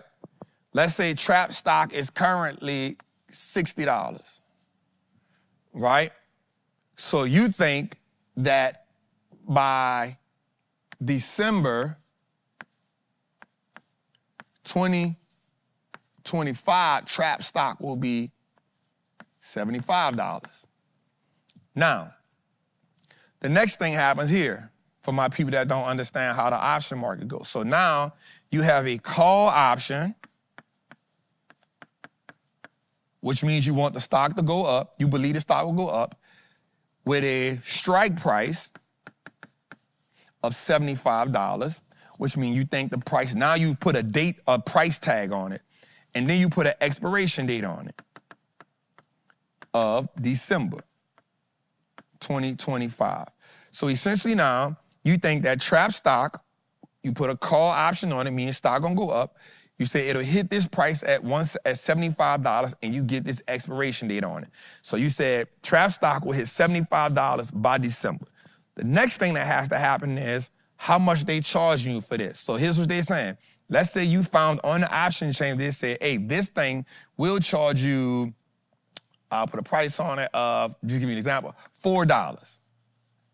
So we're gonna charge you $4 per contract. So $4 times 100, because there's 100 shares equal a contract. Well, Trap, how the hell is $4 here and it's $60 here? Well, what they're doing right now is they're giving you, you're buying it, let's say you're buying it wholesale. So because you're tying up 100 shares at a time, they're willing to sell it to you at $4 instead of $60. Does that make sense? Right? So because you buying one contract equals 100 shares. So you're now essentially tying up 100 shares. And they're saying, hey, Trap, because you buying 100 shares, instead of giving it to you at 60, we'll give it to you for $4.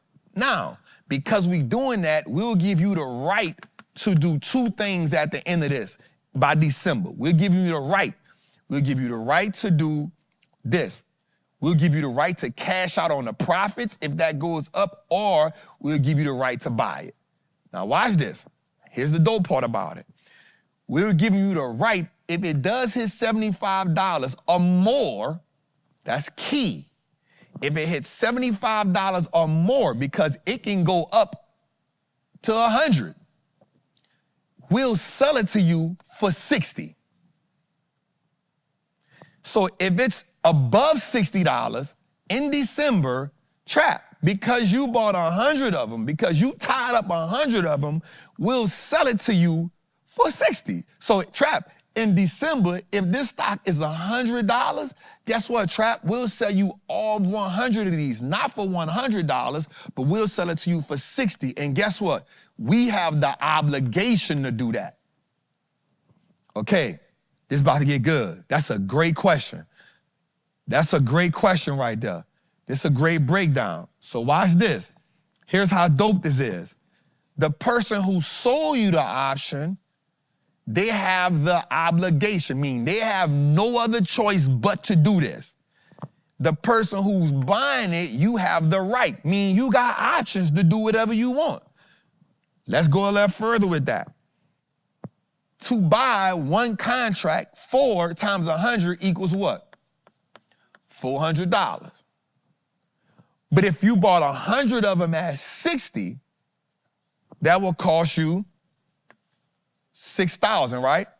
Am I right? 6,000? All right, 6,000. Make sure I'm right. I don't want nobody to say that nigga dumb.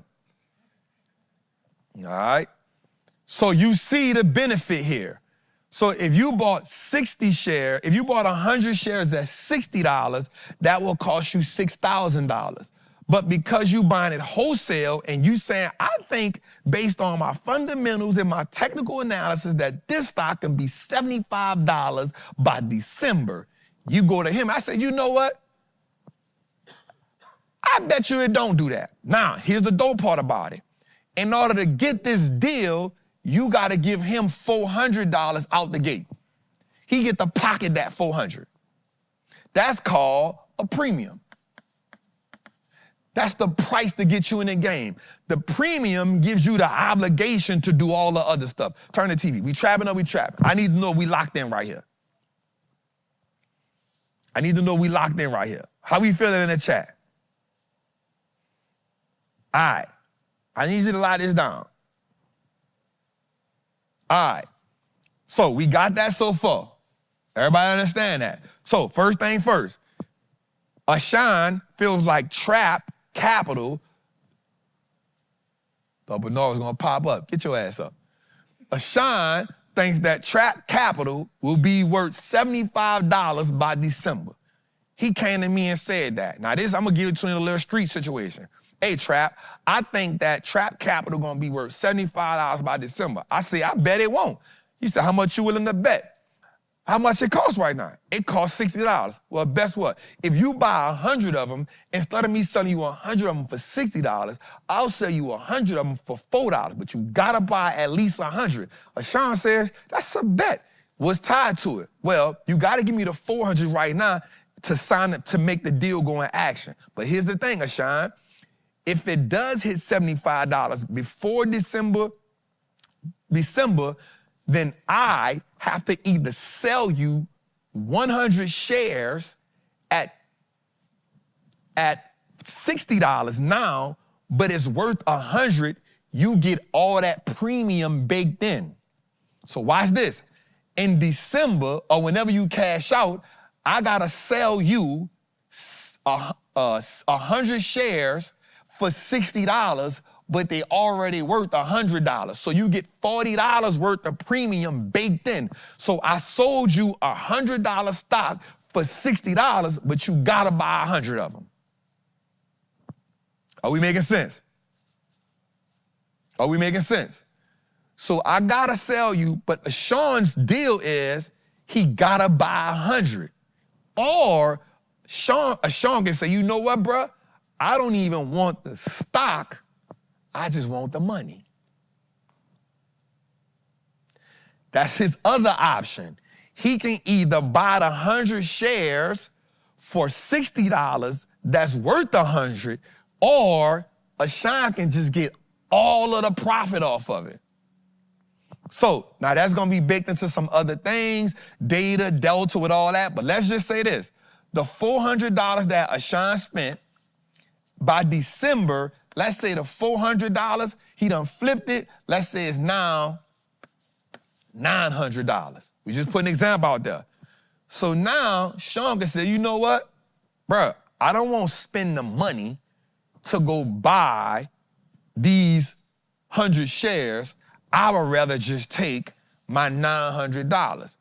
Most people in the options market, 85% of people in the option market take the money. But there are situations where you say, you know what? This thing is, when stocks run up so much, there are situations where this thing is $60. Watch this. When you thought about, when you made the call, but now, watch this, I'm gonna give you a great example. Palantir in April was $67. Let's say you had a $75 contract on it, and right now it's $100, and the other day it was $125. Guess what you said? You know what, bro? Let's say I don't even want that money because I won't own the stock anyway. So I'm willing to pay for the stock that's at $125.